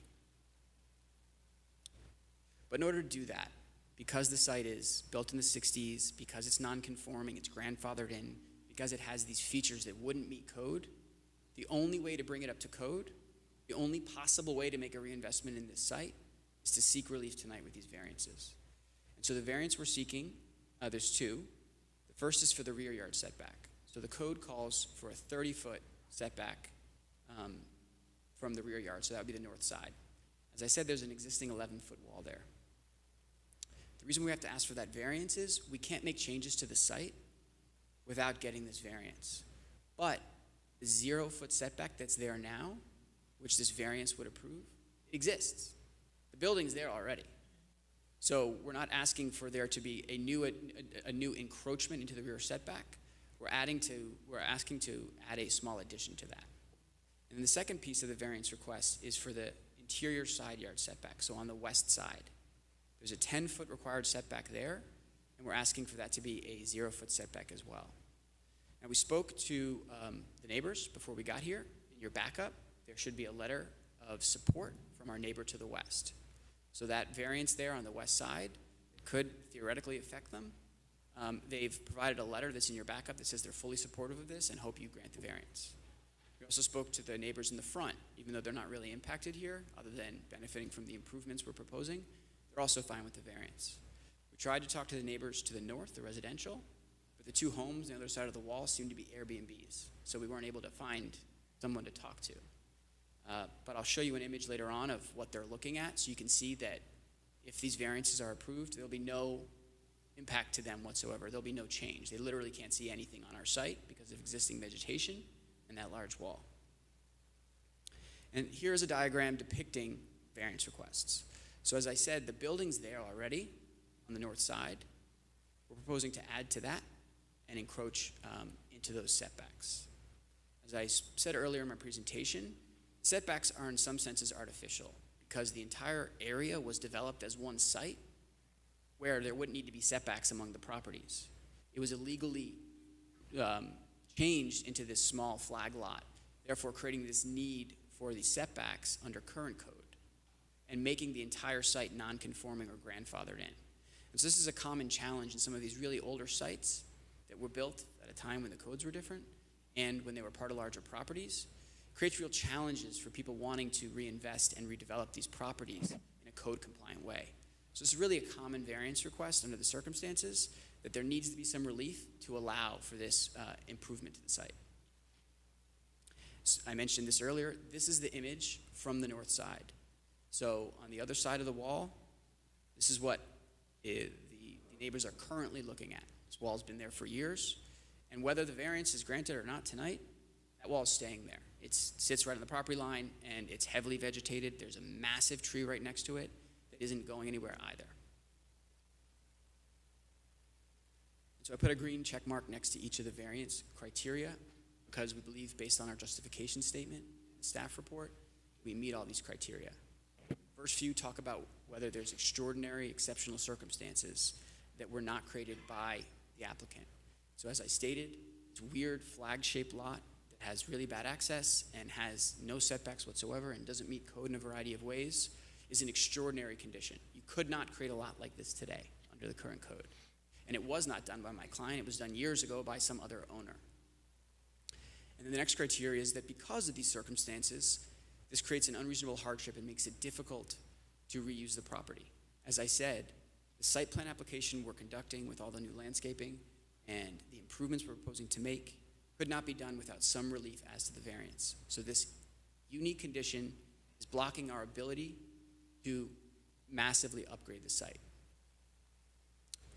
Next criteria is that the variance would not confer any special privilege on the landowner that is not provided to other landowners in a similar situation.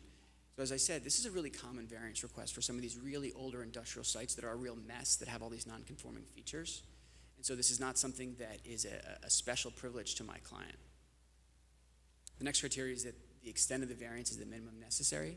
And so in order to make this site work for my client and to get other tenants in the space, we need this minimal relief to justify the reinvestment in the property. Next criteria asks whether it's in harmony with the general purpose and intent of the code. And so the site, as I said, is in the CRA, a place where the city's actively encouraging redevelopment and encouraging reinvestment. This is I-1 zoned, and so this is exactly the type of use that the city wants to see there. And so this very much is an application that's in harmony with the code. Next criteria is that the variance would not adversely affect the health, safety, or welfare, would not have negative effects on the surrounding area, as evidenced by the fact that the neighbor to the west gave us a letter of support. The neighbors to the south said that they are fine with the variance when we spoke with them, and that there's this huge wall that's there no matter what happens tonight. If this variance is granted, there'll be no impact on the neighboring properties in a negative way. The other thing I will add, because there was a prior applicant here tonight about outdoor storage, and concerns about that, I can tell you two things. There will not be a strip club there, and there will be no outdoor storage. So we're not here seeking any outdoor storage, which has impacts. Outdoor storage has impacts. But there's no proposed outdoor storage here. In fact, the improvements we're making, as an example, the air conditioning, the small addition, are meant to ensure that there is no outdoor storage. And so the outdoor areas of the site will all be improved with landscaping, new striped parking spaces. And the variance is consistent with the comprehensive plan. So I think this goes to the overall land use, which is commerce under the county and industrial here. This is the kind of uses that the city's trying to encourage. And I can tell you that the state of the market is that there is huge demand for small bay industrial spaces, small spaces for small business owners that they can rent. They don't need huge spaces. They need small workshop areas or bays where they can store their materials or supplies. As an example, my client who's buying the property with the goal of this being his home for his business for many years to come, he manufactures pallets, right? And so he doesn't need a massive warehouse. He needs a small type of warehouse space. So taking this all together, we believe that the application meets the criteria in your code. Happy to answer any questions, but we would respectfully request approval. Thank you. It's open to the public. Is there anyone that would like to speak for the petition? Is there anyone against it? Okay. Closed to the public. Board discussion. Anyone? It's got to be me, I guess. So my question is, regarding the standard that the variance, you go back to the variance screen? Can you put it back up? There you go.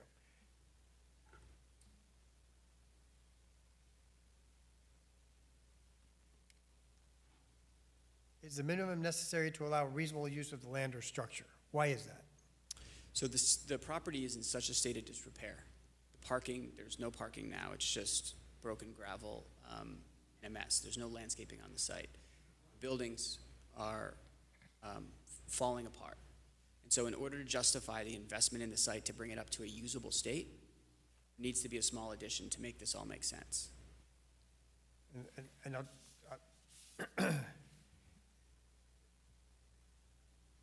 the building was purchased in that manner, though, correct? Knowing the condition.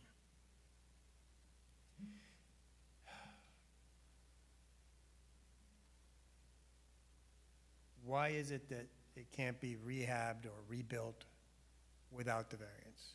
Specifically, like why, other than I want to add the extra bay so I can rent it out, which look, I love the project, I like the idea of it, but I'm just trying to make it fit or understand how it fits here. I'm not trying to make it fit. I'm trying to understand how it fits here.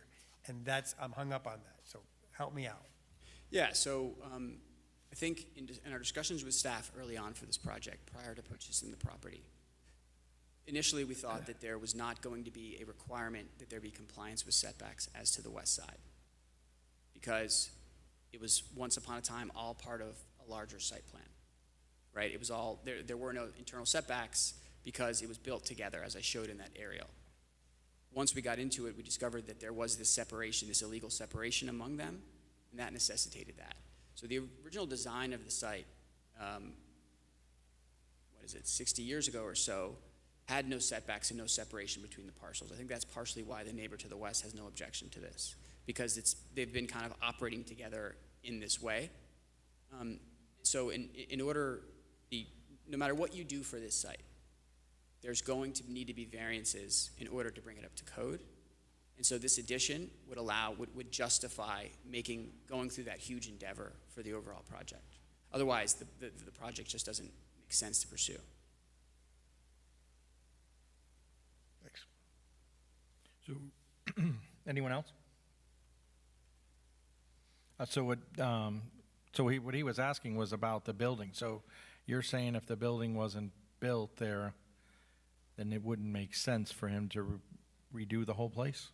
Like if it didn't pass the building to do it, would he still make everything look beautiful like that picture without the new addition?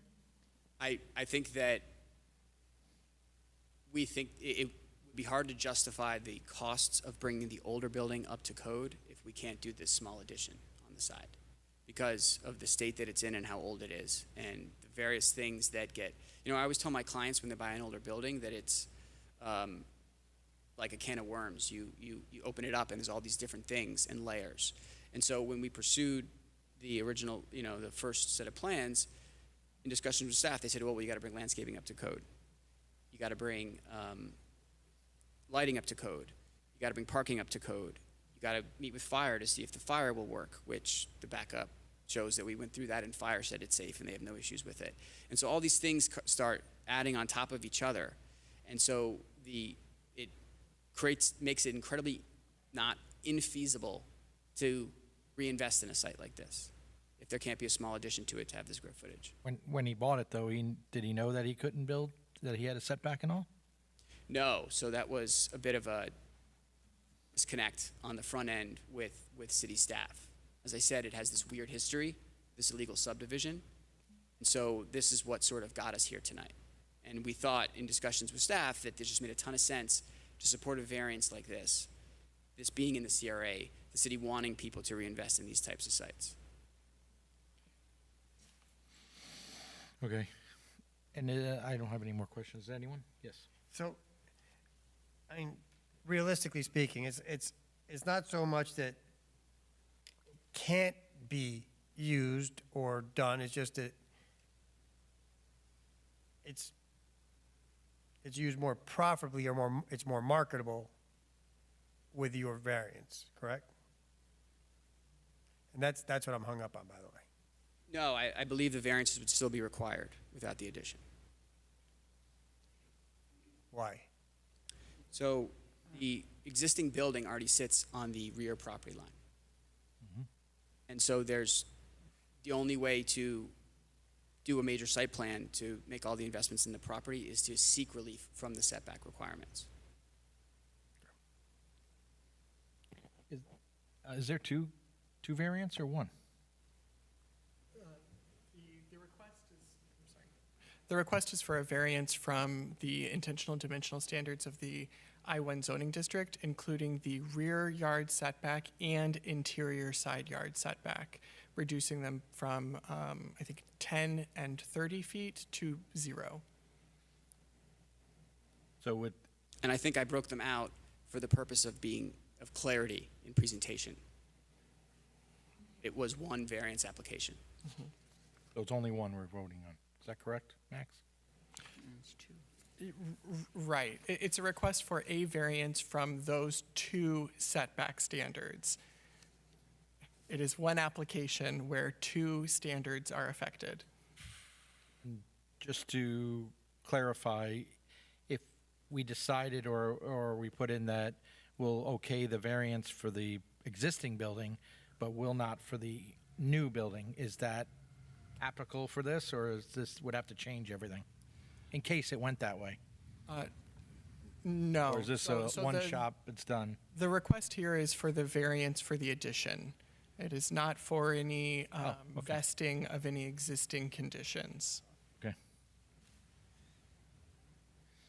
So if this variance is granted, it'll take care of all the codes that's on the building.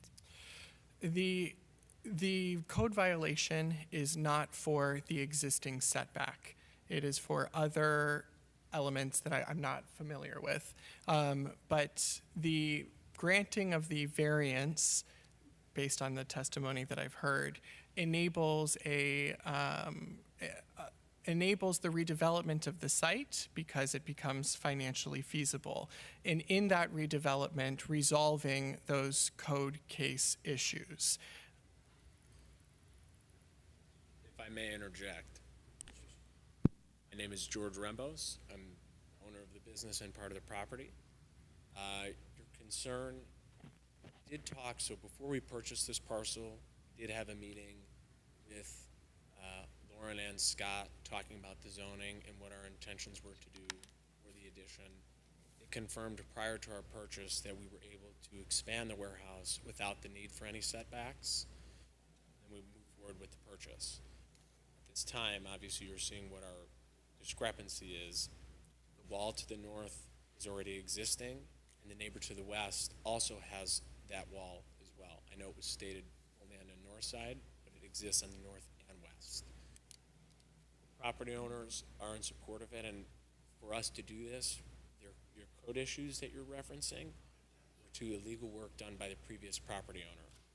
We've already spoken with code enforcement and with the building official. The code violations will be cured after our construction is completed. Code enforcement, I was told, cannot close them out until a building permit has been issued. So our purpose of being here, along with our major site plan application, is to hopefully receive your approval, which will allow us to go forward with the building permits and close the code violations.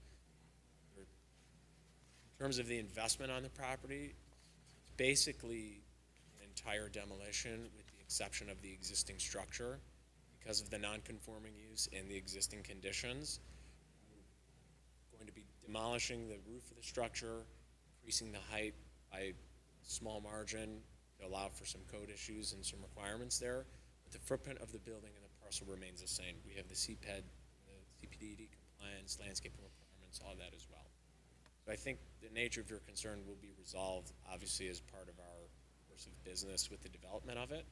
And I myself, being the owner-operator, it's a goal of ours to be in Pompano. We have a couple other properties already within the city, enjoy the area, and I like to spend time here as well. My parents are moving here additionally, so it would be it's something that I think would be much needed for the area, and it will be held into a nice standard. So I hope that addresses the nature of some of your concerns.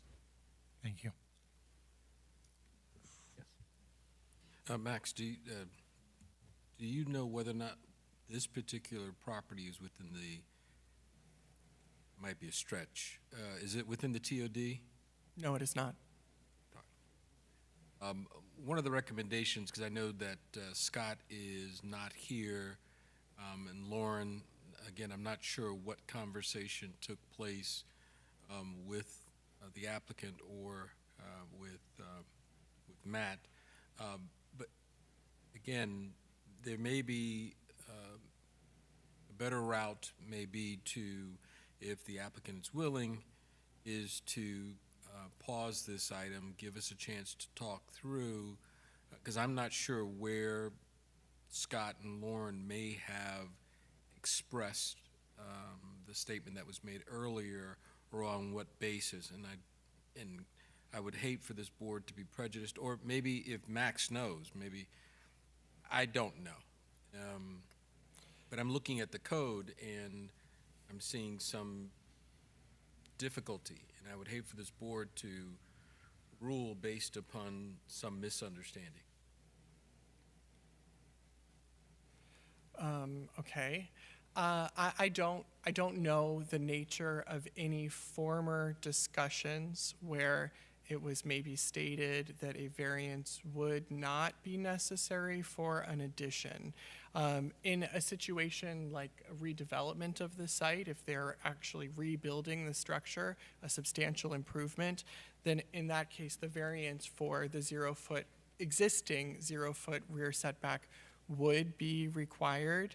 And also, if there's the addition happening, this new building, this would be an expansion of an existing legal nonconformity, which is not something that is permitted by our code. So perhaps the conversation was along the lines of, is this existing 0-foot setback permitted? It is an existing legal nonconforming condition that you won't be required to change unless you're conducting some kind of substantial improvement to the property, which is what's happening in this scenario due to the nature of the existing property. So I don't know, I wasn't involved, so I can see how a theory of bringing a site into compliance evolved into a more in-depth scope that then necessitated variances and things that Matt was describing, adding to the expense of a project, and then all of a sudden, in order to make an investment worth something, perhaps an addition is necessary, in which case variances for the expansion, for the substantial improvement, 0-foot setback on the rear, and for the 0-foot on the interior sides would become necessary.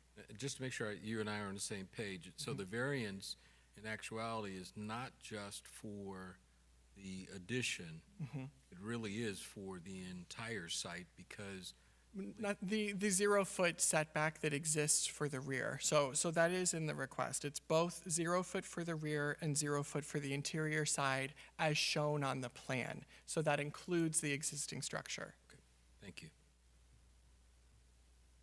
And that's what I was trying to sort of articulate, is that it's in this condition that is going to require we come here no matter what. That was what I was trying to explain, but with these old sites, it's kind of hard to articulate this existing condition, or the legal components of how we get here on a site like that. Thank you. Any others? Can I get a motion? I'll motion. In P and Z case 25-11000012, did I get that right? I move we find there is competent substantial evidence in the record that all the requirements for granting the variance have been met, and that we grant the variance subject to the 4 conditions requested by staff. May I get a second? Second. Thank you. Meredith, can you call the roll? Karen Berger, Yes. Ray Lebomsky, Yes. Jack A. Hawkins, Yes. Raphael Katz, No. Linda Thomas, Yes. Joe Circuzzi. Yes. Looks beautiful, by the way.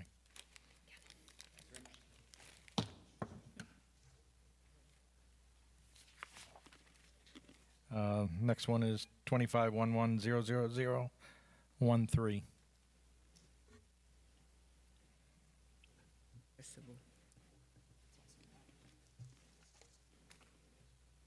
Oh, that's him, still? Still him? Oh, all right. Matthew Scott here on behalf of the applicant. I have an address of 200 East Broward Boulevard, Fort Lauderdale, Florida, with the law firm of Greenspoon Martyr.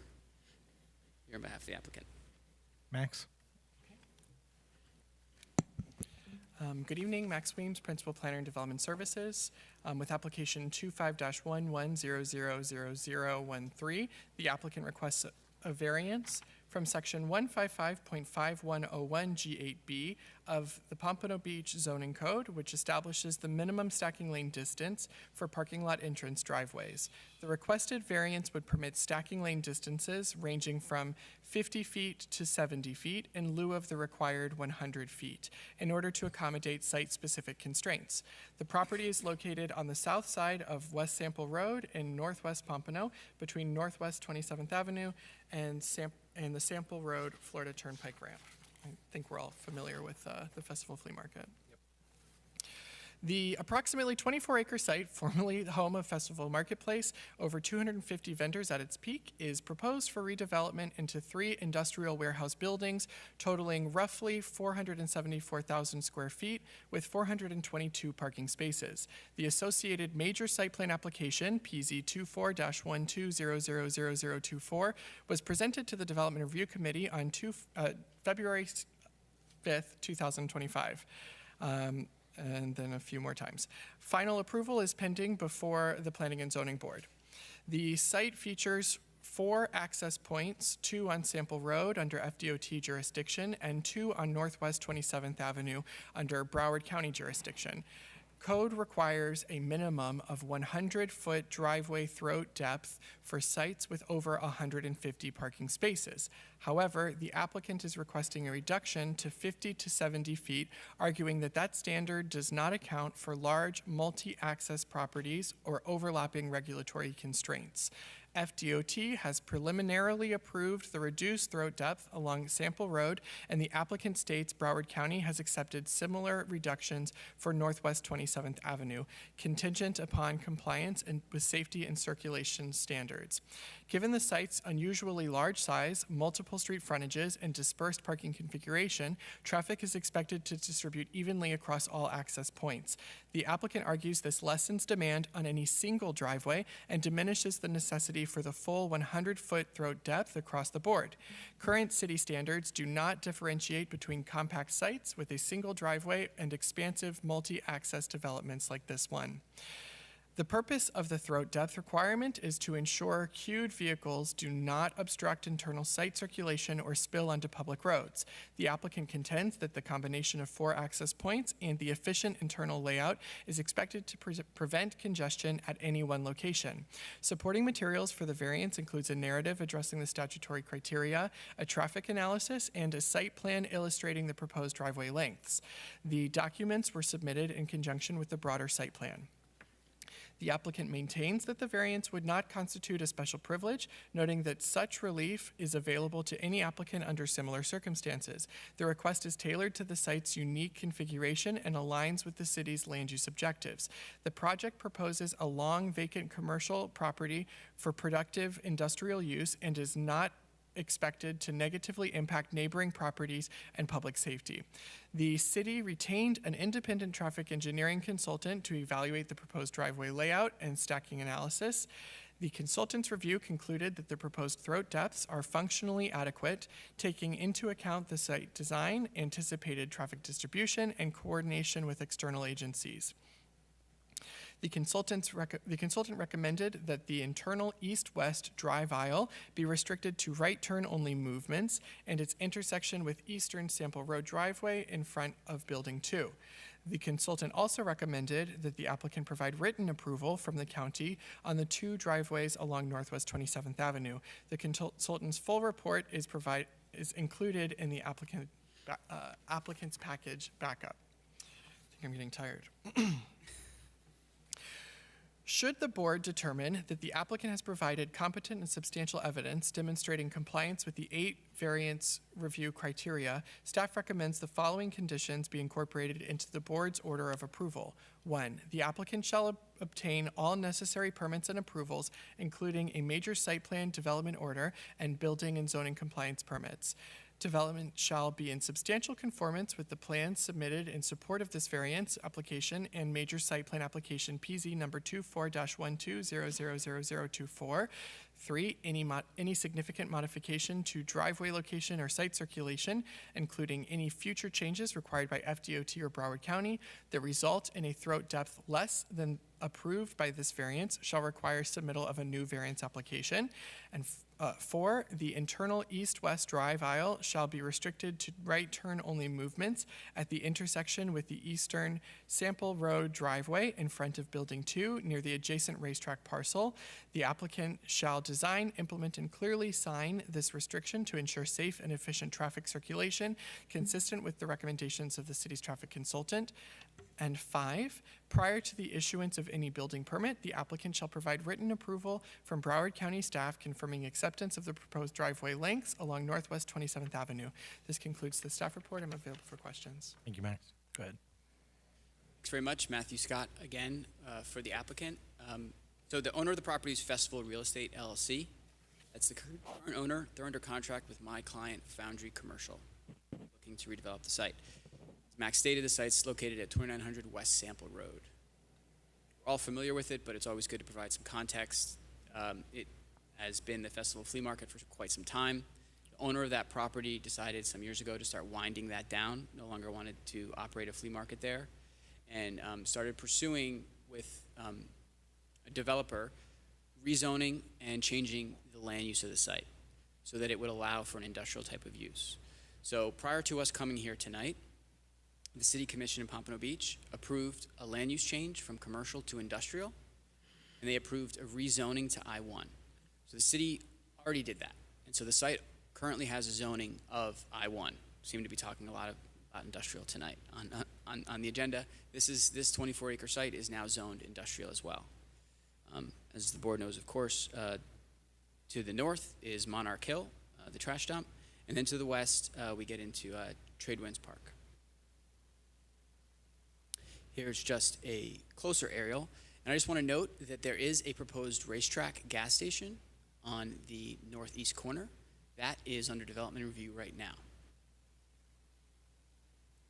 So as I said, my client is Foundry Commercial. They're under contract to purchase the property. They're proposing to demolish the flea market and construct 3 warehouse bays with ancillary office space.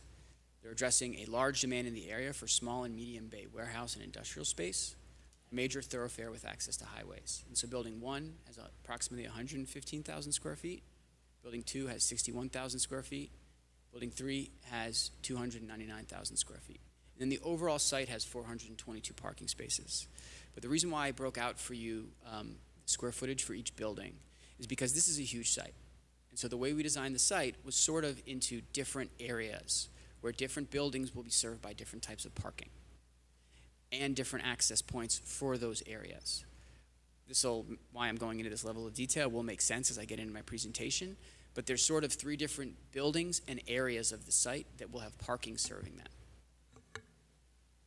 And so here's our site plan depicting those 3 buildings I talked about. And so you can see that there's landscaping and parking surrounding the whole site, and there's a spine road that will allow for loading and unloading of trucks and things of that nature.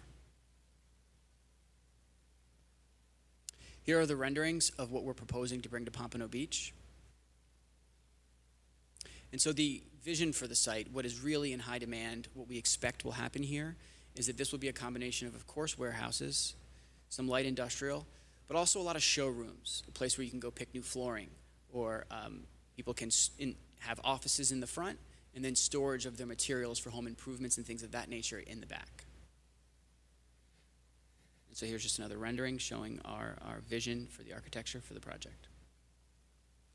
So of course, landscaping will be brought up to code. The site will be fully code compliant as to parking and site design. And here's just another rendering. So the variance request is very technical in nature.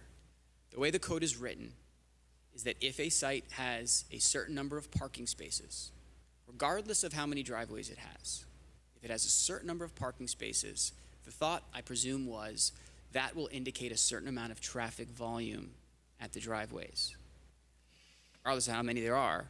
And so therefore, based on the number of parking spaces, the length of the driveway needs to be a certain distance. So the reason why I said in the beginning that we designed the site with 3 different buildings and 3 different parking areas serving them is because functionally they will operate in a way that users in the back, so to speak, the back building will use their access points, and users in the front will use those access points. And we have a traffic study that supports that. Our traffic consultant and civil engineer are here and can speak to those details. But the idea is that vehicular movements, the in and out, will be distributed across the site. But going back to this, so the box highlighted in yellow is the code requirement. So if you have over 250 spaces, again, regardless of how many access points you have, your driveway into the site must be 100 feet. If you're less than 250, it can be 50 feet. And so we're here tonight seeking a variance from that requirement. I was talking about how there's 3 different buildings and how there's access points, and so movements will be distributed across them. And so if the code were to go by the trip distribution, what a traffic engineer prepares, showing where people are going to be coming and going, then the project and the site plan would meet your code because all of the driveways are at least 50 feet long. And so here are our proposed stacking lane distances. I colloquially refer to this as driveway length, but the technical term is stacking lane, the idea being amount of space for cars to stack. The logic behind it is safety-based. It's that if it's too short and you got 1,000 parking spaces, conceivably we could expect cars would be queuing into the roadway, which would be unsafe. And so what you see here is the challenge we have with this unique code provision. Sample Road is under the jurisdiction of FDOT. So FDOT is the permitting authority for driveways and access on Sample Road. And then Broward County has jurisdiction on the roadway on the east side of the site, 27th Avenue. And so they have jurisdiction on how those driveways, those stacking things are designed. And so the table I prepared shows that the way that FDOT measures stacking lane is a different number than the way the city measures it. And the way Broward County measures it is different than the way the city measures it. So we wanted to provide this information to you because we come here tonight with approval from FDOT for the configuration, meaning FDOT's traffic engineers have said this is safe, and approval from Broward County that the proposed configuration under their standards is safe. Here is, again, as I said, this is a technical request, and so I'm trying to make it as simple as possible. This site plan shows the driveways. And so you see 1, 2, 3, and 4. So the way the city measures it, driveway 1 would have a stacking lane distance of 61.5 feet. Now the way the city measures it is at the first point of conflict. So the first point that there's a turn or a parking space or anything. The FDOT measures it differently. FDOT says that it's once you get to the first parking space. And so driveway 1, we're proposing 61.5 feet. Driveway 2, we're proposing 70.7 feet. Driveway 3 on the east side is 55.9 feet. And then driveway 4 is 50.2 feet. Something I want to note is that the city hired their own traffic engineer to review our analysis of this. That traffic engineer said that they have no objection to what we're requesting. They think it's safe. And they asked for one minor change to our plan, which is already reflected on what I'm showing you tonight. So we already preemptively made that change to address the only concern that the city's traffic consultant raised. And so zooming in on the specific variance requests, this is for driveway 1. So this is the westernmost driveway, the main driveway. And so here we're showing that if you see the 100-foot stacking box, that's how FDOT measures it. So FDOT says that we have 100 feet of stacking. The way the city measures it really is just the driveway, which is 61.5 feet. And so we have that note that this is under FDOT jurisdiction, but under the city's code, it's only 61.5 feet of stacking. Now I'll note for this driveway, you'll see that vehicles coming in are immediately forced to make a right turn, helping with any sort of queuing issue. That design was intentional. I think that's why the city's traffic engineer had no issue with it, because there's not a conflict point there until they get to a parking space that's at 100 feet. Driveway 2, going back to my key here, this is the easternmost driveway on Sample Road. This is the one that would connect over to the racetrack. What we have here is we're proposing 70.7 feet. And this is similar to the way FDOT would measure this. And this is the point where the traffic engineer at the city asked for us to change our plan. It's kind of hard to see on here, but there is a spine road that goes east-west. You can see there sort of on the left-hand side of the intersection. The city's traffic engineer said that should be a right only, meaning vehicles traveling on that need to make a right. And so we have a right turn arrow shown there. We've already made that change to address the concern from the traffic engineer, from the city's traffic engineer, I should say. And then here is the east side. This is from 27th. This, we're proposing 55.9 feet of stacking per the way the city measures it. But there is a small note of 140 feet of throat distance. Again, this is how Broward County would measure that dimension. So that's why Broward County said they're fine with the way we're showing this, because there is ample room for cars to pull in, make a left turn, and not be backing up into each other. And then here's the final one. Let me go back to my key. This is at the southeast corner of the site. And so again, you can see here my point about how there's 3 different buildings and there's sort of 3 different pods. The idea is that the users of the southernmost bay are going to be using that southeasternmost driveway. And so here we're proposing 50.2 feet of stacking. Now here is a direct quote from the city's traffic consultant. So we prepared a traffic study, we prepared a queuing analysis, and a trip distribution. So what a trip distribution does is it looks at the operation of similar industrial sites and then distributes where the cars are going to go based on the project. It's really important because a site of this size with 4 access points, it's fair to make the assumption that not everyone's going to use the same access point, that they're going to use the different spots closest to the bay they're going to. And so the city's traffic consultant reviewed everything we provided and said specifically, which is in your backup, that they take no exception to the variances requested, other than us making that change that I already said that we're going to do. And then and then getting written approval from Broward County on what they've approved already in meetings with them. And so going to the variance review standards, which is similar to the slide from my last presentation, so I apologize for that. As we showed in our backup, which included a justification statement, a traffic study by our consultants, our plans, and then the city's review of this. This is a 24-acre site that's really unique for Pompano Beach. The code clearly didn't contemplate a site of this size with 4 different access points. And so this creates an extraordinary condition that makes it really hard to achieve the design requirements of a site of this size with this many access points, and then having huge long driveways at 4 different points. And so this is a condition that's not the result of the applicant. This is a very unique 24-acre site that the city decided they wanted to be a large industrial site. And so the only way to make it work for industrial, having the loading in the middle, which just makes sense for a site of this size, would be to have these 4 access points and have marginal reductions in the driveway length. And so this variance would not confer any special privilege on the landowner. We believe that this is something that is sort of a shortcoming of the code, that the code didn't contemplate a site of the size with this many access points. And this is a variance that others could seek if there were a site that was this large. I want to jump to, I think, what is the most important criteria here, which is G, and that this variance would not adversely affect the health, safety, or welfare of persons in the city. So, as I said, the city's traffic consultant reviewed this and said it's a safe condition. In addition, the fire department reviewed what we're proposing and said they have no objections to our variance. And so this is something that would create a ton of jobs for the city, would bring a lot of businesses into the city, and help redevelop a site that was no longer going to be able to function as the festival flea market. The last criteria is that the variance is consistent with the comprehensive plan. So as I said at the beginning, the city decided prior to us getting here tonight that they wanted the site to be industrial. They wanted to encourage this type of use, this warehouse type of use, and they wanted a major reinvestment in this property.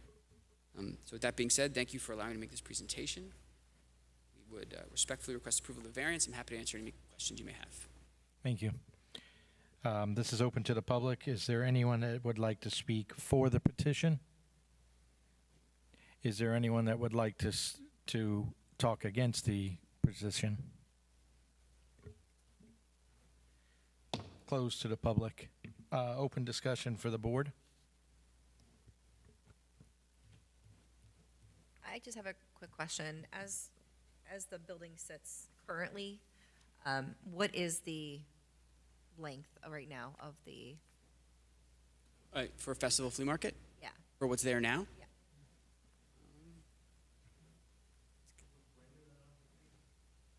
Yeah, it's over 100 feet for sure. I don't have the dimension though. And I guess, is it the reason why the shortening is just simply because of building these new buildings and it's getting closer to the roadways? Yeah, so the access points are platted. They were done prior to us getting here. So they were access points that were already created. Okay. And so that's a constraining factor on the development of the site. So we're sort of given these access points. And then developing it for an industrial type of use, you need to have the loading space, right? And so that's why you have the spine road in the middle you see that allows for trucks to come and go there. And so we took great pains to design the site to avoid vehicle conflicts, to turn vehicles away, to create safe conditions for vehicles coming in. But the other constraining factor is that if we were to not have this design, then there would be huge distances of parking from buildings, right? They wouldn't be serving the uses better, which would make it really challenging to design an industrial site that way. I have a question. I'm trying to understand the way the building is laid out to accommodate your needs. But if the building was downsized, would that give you the space that you needed? Well, yes, if the building were 10,000 square feet, of course, we could have 100-foot driveways. You know, if we reduced it drastically, then you could accommodate that. But the 4 access points would still be there. And so in order to develop a 24-acre site, you know, that would serve the need and the demand in the community, these were the square footages that we thought would make the most sense for the site. You said that they proposed a racetrack for the gas station. Does these driveways account for turning trucks? Yes, so there's cross-access with the racetrack. There's an agreement with them. And so that was part of the analysis that we conducted, was safe movements in and out of the racetrack. I just have an issue with the second variance review standard, and I'm just trying to understand as to it being the extraordinary or exceptional condition referred to in paragraph A, right, are not the result of the actions of the landowner. So I'm just not understanding how what you guys are proposing is not directly the result of what you're doing. Well, I think that the 24-acre site with already platted access, with already access points, is a very unique condition. It creates real challenges because there's a need to design the site with those different access points and meet landscaping code and those other requirements. And so the overall size of the site is very unique as to what your code allows. And so the code clearly didn't contemplate a site of this size and with this many driveways. And so it's sort of a unique conflict between site of the size and the code limitations, not contemplating that trips would be distributed across the 4 sides, 4 access points, I mean.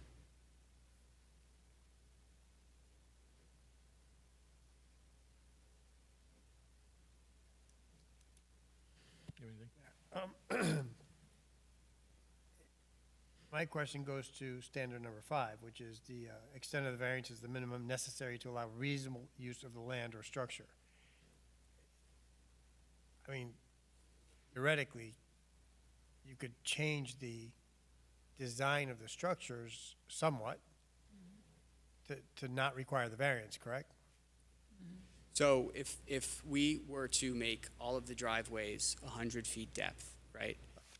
But let me change my question a little bit, because I hear what you're going to say, but my question is the minimum necessary. So maybe you could change 1 or 2, and you see what I'm saying? Like, is this the minimum necessary?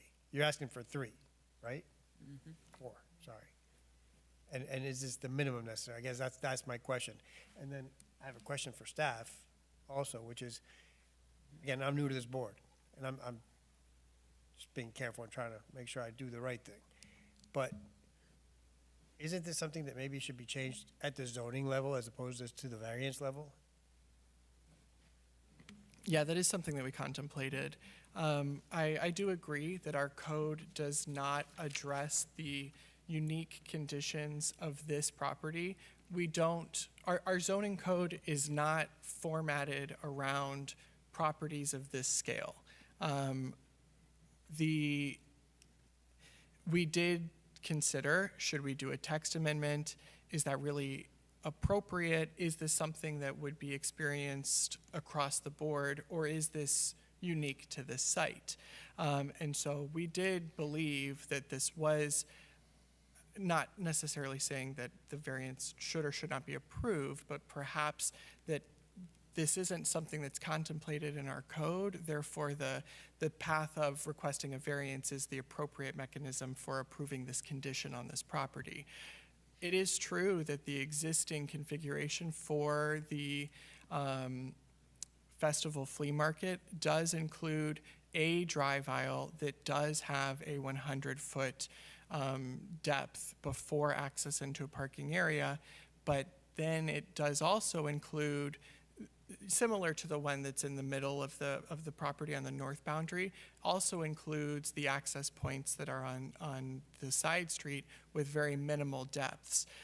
So I do think that it is aligned with a platted and existing condition. Additionally, and maybe you want to speak to the number of parking spaces that are desired for this site, it is well overparked for what would otherwise be required for industrial development.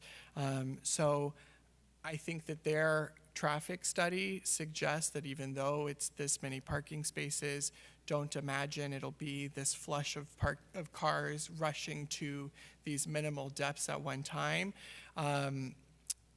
But, right, we could have pursued a text amendment, but it would have been for this unique purpose. And I get it, but my holdup, my issue is exactly what I said, like the minimum necessary. Let me ask it this way.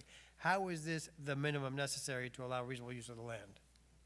So, well, just going off of a point Max made, I was prepared for the question about should we change the code, right? And perhaps that's something that should be considered if there were lots of these requests, if this were not unique, if this was coming up all the time, right? But it's sort of a first impression type of situation that indicates it's very unique for the city to have a problem like this. So I don't know if the knee-jerk solution is to change the whole code for it. It would seem how we got here tonight was that a variance made more sense. And so that's why we didn't pursue the code amendment piece. As to the minimum necessary, this is a 24-acre site, and so we wanted to make a successful site that would serve the need in the community for these type of uses, and that's how we landed on the square footages. I mean, something I would want to add is, if the site were subdivided, as an example, so that we created true pods, which is how we sort of designed it, is to have parking areas serving buildings, then we wouldn't even be here. Wouldn't even be here because they would all meet code. But it's a unified site, and so we wanted to present a unified project to the city. But the better way to look at it is that there's essentially 3 different areas of the project that all have their own parking serving them and traffic associated with that, which creates the safe condition.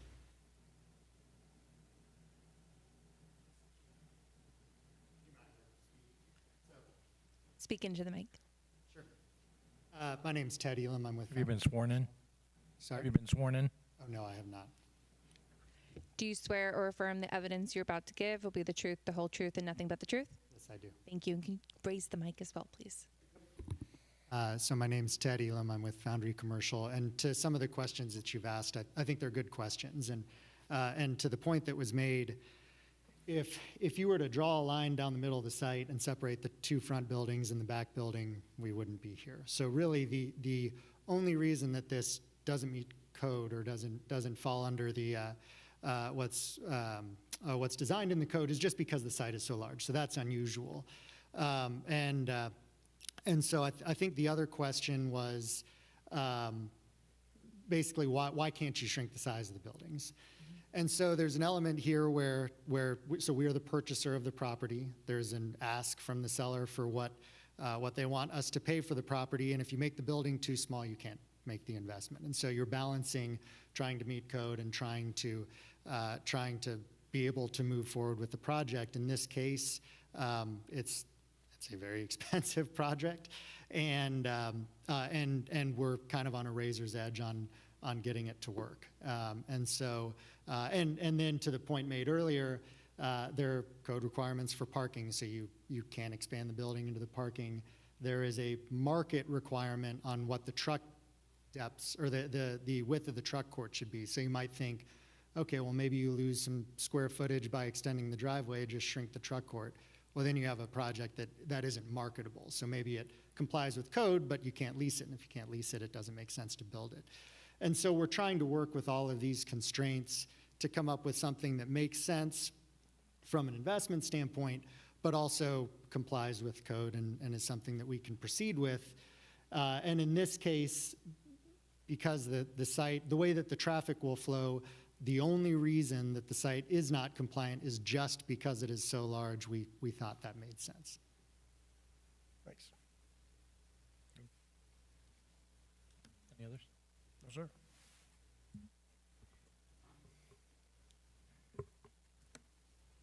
May I have a motion?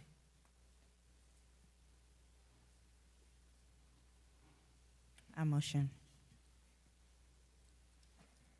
in P and Z case 2511000013, I move we find there is competent and substantial evidence in the record that all the requirements for granting the variance have been met, and that we grant the variance subject to 5 conditions requested by staff.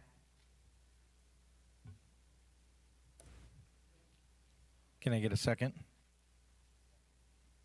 Meredith, can you call the roll? Jack A. Hawkins, Yes. Linda Thomas, Yes.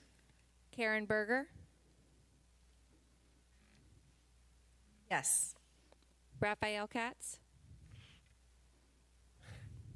I want to say yes, but I feel constrained to say no. I'm sorry. no. No. Thank you. Ray Lebomsky, No. Joe Circusi. Yes. Motion's been granted. Thank you very much.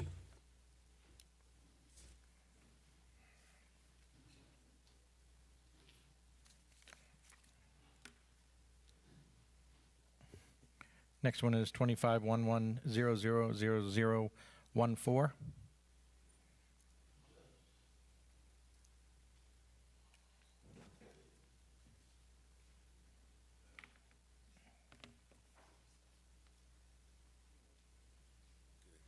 John Doherty. I'm the general contractor for the client. And you need my address, 421 Southeast 8th Avenue, Pompano Beach. Thank you. Max? Sure.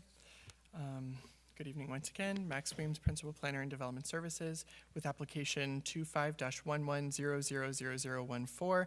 The applicant requests a variance from section 155.3203C of the Pompano Beach Zoning Code, which establishes the intensity and dimensional standards for the RS2 zoning district. The requested variance would allow for the construction of a pergola attached to an existing single-family residence with a setback of 5 feet from the waterway. While the existing residence complies with all required setbacks, the proposed pergola would encroach on the code-required 25-foot setback from the waterway. The property is located on the west side of Southeast 8th Avenue in the Garden Isles neighborhood, approximately 750 feet north of Southeast 5th Court. The subject property was first developed with a 2-bedroom single-family residence in 1963 via permit number 6567. In 2021, the dwelling was remodeled to a 4-bedroom with the addition of a second floor, permitted under building permit number 21-4450. A swimming pool was subsequently added under building permit number 21-7646. The applicant now proposes a pergola structure attached to the principal dwelling and located approximately 5 feet from the waterway. While gazebos and pergolas that are not attached to the principal structure may be located this close to a waterway, the attachment to the rear of the house subjects the structure to the 25-foot waterfront setback requirement. The applicant contends that the pergola must be attached due to the specific structural condition involving deep auger casts, pilings, and an engineered load path through the home's tie beam. Additional concerns were noted regarding the potential for settlement and disruption of the porcelain pavers if new footings are constructed independently of the house. The applicant's justification for the requested variance is moderately compelling, supported by a reasonable degree of technical detail and consideration for neighborhood context. The structural rationale, particularly the concern over differential settlement due to the use of deep auger cast pilings and the engineered load path through the tie beam, presents a legitimate construction consideration. However, it is important to note that challenges related to construction logistics, project costs, or aesthetic preferences do not on their own typically meet the legal threshold for an undue hardship under variance criteria. That said, staff recognizes the applicant's effort to mitigate neighborhood impacts and maintain overall design compatibility. If the variance is approved, staff recommends a condition of approval requiring that the pergola structure remain permanently open on all sides, preserving its intended use as an open-air shade structure and preventing future enclosure that could alter its character or further encroach into required setbacks. Should the board determine that the applicant has provided competent and substantial evidence demonstrating compliance with the 8 variance review criteria, staff recommends that the following conditions be incorporated into the board's order of approval. 1, the applicant shall obtain all necessary permits and approvals, including but not limited to building and zoning compliance permits. 2, development shall be in substantial conformance with the plans submitted in support of this variance application and building permit number 25-3852. 3, the pergola structure shall remain permanently open on all sides and shall not be enclosed at any time. 4, a minimum setback of 5 feet from the waterway shall be maintained. No portion of the pergola structure shall be constructed atop the seawall. This concludes the staff report. I'm available for questions. Okay. Thank you for the opportunity. My client, Mrs. Thompson's to your left, and our sister Lisa is to your right. So it's a family affair tonight. I'm going to read. Okay, my client moved into their home 3 years ago with the intention of retiring and spending their future years enjoying the property. However, between the months of May and October, the intense heat has made it extremely difficult to enjoy the rear patio and its beautiful waterfront views. Now, I brought, did everybody get this package? Okay. Yes. If you go back, I'm sorry, I didn't realize they weren't numbered, but like at page 18, 19, and also on the cover sheet, it shows the rear yard, and we'll go back to them a couple times. Okay, so the pergola details. We are proposing to install a pergola measuring 24 feet wide by 19 feet, 6 inches long. It'll have 10-foot ceilings. While the City of Pompano Beach Land Development Code allows accessory structures, it currently does not allow accessory structures to be attached to the main residence. Now, I'm going to take this time to find page 16. That's kind of a site plan there, and I have it highlighted in yellow, the size of the pergola. I mean, it covers it doesn't cover the whole thing, but it covers almost the whole rear patio that leads you to the steps to the dock. And, whoops. I lost my place. In neighboring Broward municipalities, many waterfront homes have similar pergolas attached to the main structure. We believe Pompano's code enforcement is more stringent than others, which is why we are to respectfully request this variance. Okay, I believe that the main question is, would someone make that accessory structure an habitable structure? And I'm going to show you why it could not happen in this case, even with it being attached to the back rear tie beams, which is the wall. The pergola will not be a habitable structure. Due to existing soil conditions, the structure will not be enclosed, screened in, or constructed with panels and walls, and nor will it ever. Staff has recommended the stipulation in the variance in their notes for the report. The site conditions and construction limitations. The rear patio has a 7-inch pitch from coming out the family room French doors down to the steps at the retaining wall. On page 18 again, you'll notice how much that slope is. I mean, there's just no way to be able to even try to put something over porcelain pavers. That would be considered something to enclose the structure. There are no gray beams or structural footings under the pavers, meaning the soil cannot support a fully detached structural load. If we were required to separate the pergola from the house by installing footings or helical piles, it would obstruct key sight lines from the house. block views of the hardscape, pool, dock, and palm trees, cause unnecessary construction disruptions. Now, if you'll just, this is the easy one, go to the last 4 pages, and I'll show you what's happening at the existing rear. You can place the photo under the dock camera, and they can see it on their screens. On the dock camera, you can place that photo underneath, and they can see it on their screen. Thank you. All right, this is, all right, so this is part of the rear. There's a left window where 2 6x6, or it might even be 8x8 columns, will be only about 6 inches apart in the middle of that window.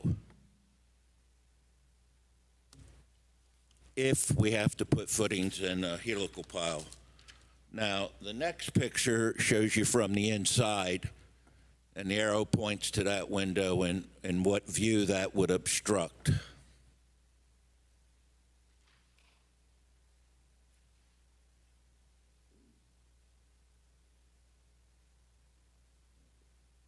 This is on the southern side of that patio. You can see that we have the French doors. That's also on the right, a side light.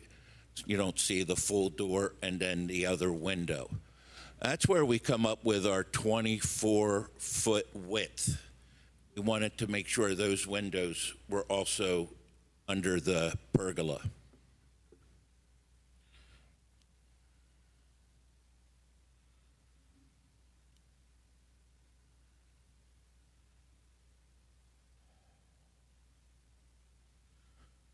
Okay, so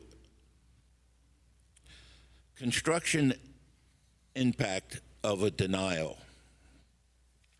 If this variance is denied, the alternate construction method would extend construction time up to 4 weeks or more, require removal and reinstallation of the east fence on the south side of the front of the house, front yard, to the rear, disturb existing landscaping inside that would probably have to be replaced, triple the construction cost, introduce significant noise and vehicle traffic, including supply trucks, contractor vehicles, and concrete pumps to the neighbors in this quiet cul-de-sac on Southeast 8th Avenue. By contrast, by attaching the pergola to the rear wall, construction time's 5 days. The front of, or let's say the water side of the pergola is going to be attached to an existing retaining wall. That's what we propose. Okay, our neighborhood considerations. I take community relations seriously. As the original general contractor who built this home, I personally know many of the neighbors before and during construction. I knock on doors, call any neighbors whose contact information I have, inform them about work schedules and timelines. If approved, we'll minimize disruption by using standard noise dampening techniques. Now, our biggest piece of equipment is going to be a hammer drill, and I'm sure if you don't know, it's just it makes some noise, but not like someone's got a chipping hammer. But we have ways of absorbing that sound.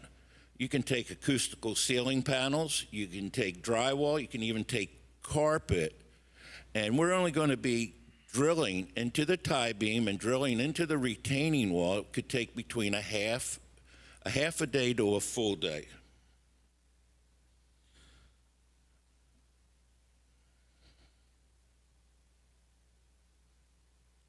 My notes aren't working for me right now. All right, so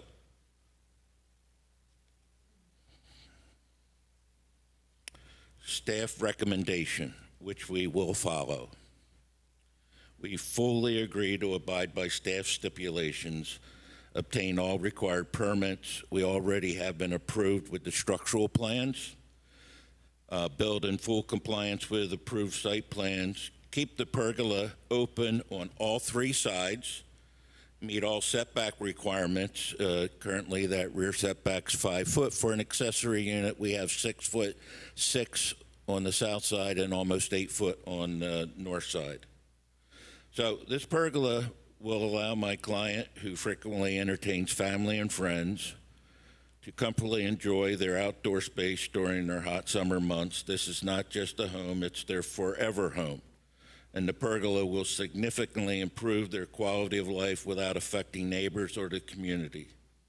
I respectfully request your support for this variance, and I'm happy to answer any questions at this time. Thank you. This is open to the public. Is there anyone that wants to speak for the petition? Is there anyone against? All right. Close to the public comments. Board? I have a question.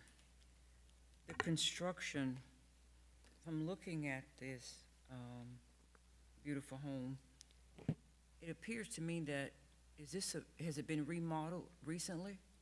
Are you in the process? Oh, I'm sorry. Are you in the process of remodeling now, the residence? I'm not. Oh. No, that's okay. We're gonna make it work. Okay, my question is, the residence that you're currently working on, is that home under construction now? No, it's not. We built it a little bit over 3 years ago. So what we see here is 3 years old? Yes, ma'am. Okay. Now, let me just show you this. These are some conceptions of what it'll look like coming off the home.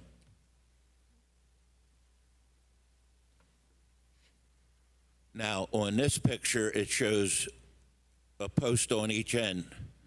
Okay, we were going to have two because we had to meet a minimum of a span of no more than like approximately 14 feet to meet the uplift requirements. They used rational analysis to come up with this, and that's just engineers and their equations, and so they decided instead of 2 of those columns, which are aluminum, we need 4.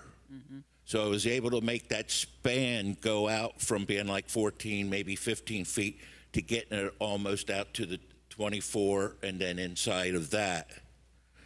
So you see that. Now, I just want to show you how the view's going to be. Mr. Chair, if I may, just a quick question of staff. Now, this isn't the property, but... Hold on 1 second. Second, sir. 1 second. Max, could you clarify for the board what the variance that they're going to be voting on, does it have anything to do with the pergola in and of itself being attached or detached?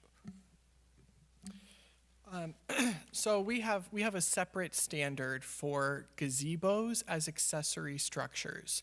Since this is proposed to be attached to the principal structure, it is no longer considered accessory, but a covered patio for the principal structure. The principal structure's setback requirement from the waterway is 25 feet, while a gazebo, an unattached covered patio, is permitted to be right up against the waterway.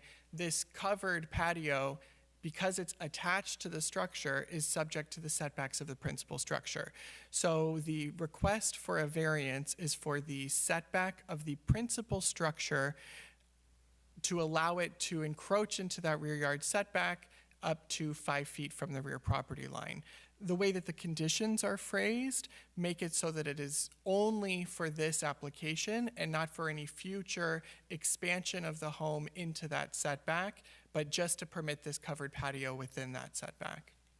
All right, just wanted to make sure the board understood. Yeah, no, I'm glad you did. Thank you so much. Any other questions? I need a motion. I'll motion. In P&Z case 25-11000014, I move we find there is competent substantial evidence in the record that all the requirements for granting the variance have been met, and that we grant the variance subject to the 4 conditions requested by staff. Second. Second. Meredith, can you call the roll? Karen Berger, Yes. Linda Thomas, No. Jack A. Hawkins, No. Raphael Katz, I'm constrained. I got to say no. Just because of the standards. I want to say yes. Ray Lebomsky, No. Joe Circusi. No. It's not been granted.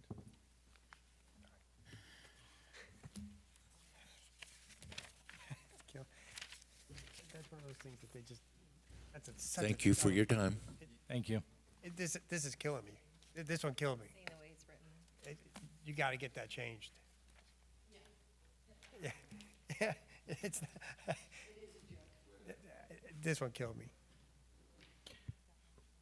Does anyone else have any items that they would like to discuss? No items? May I have a motion to adjourn? So moved. Second? Motion. All in favor? Aye.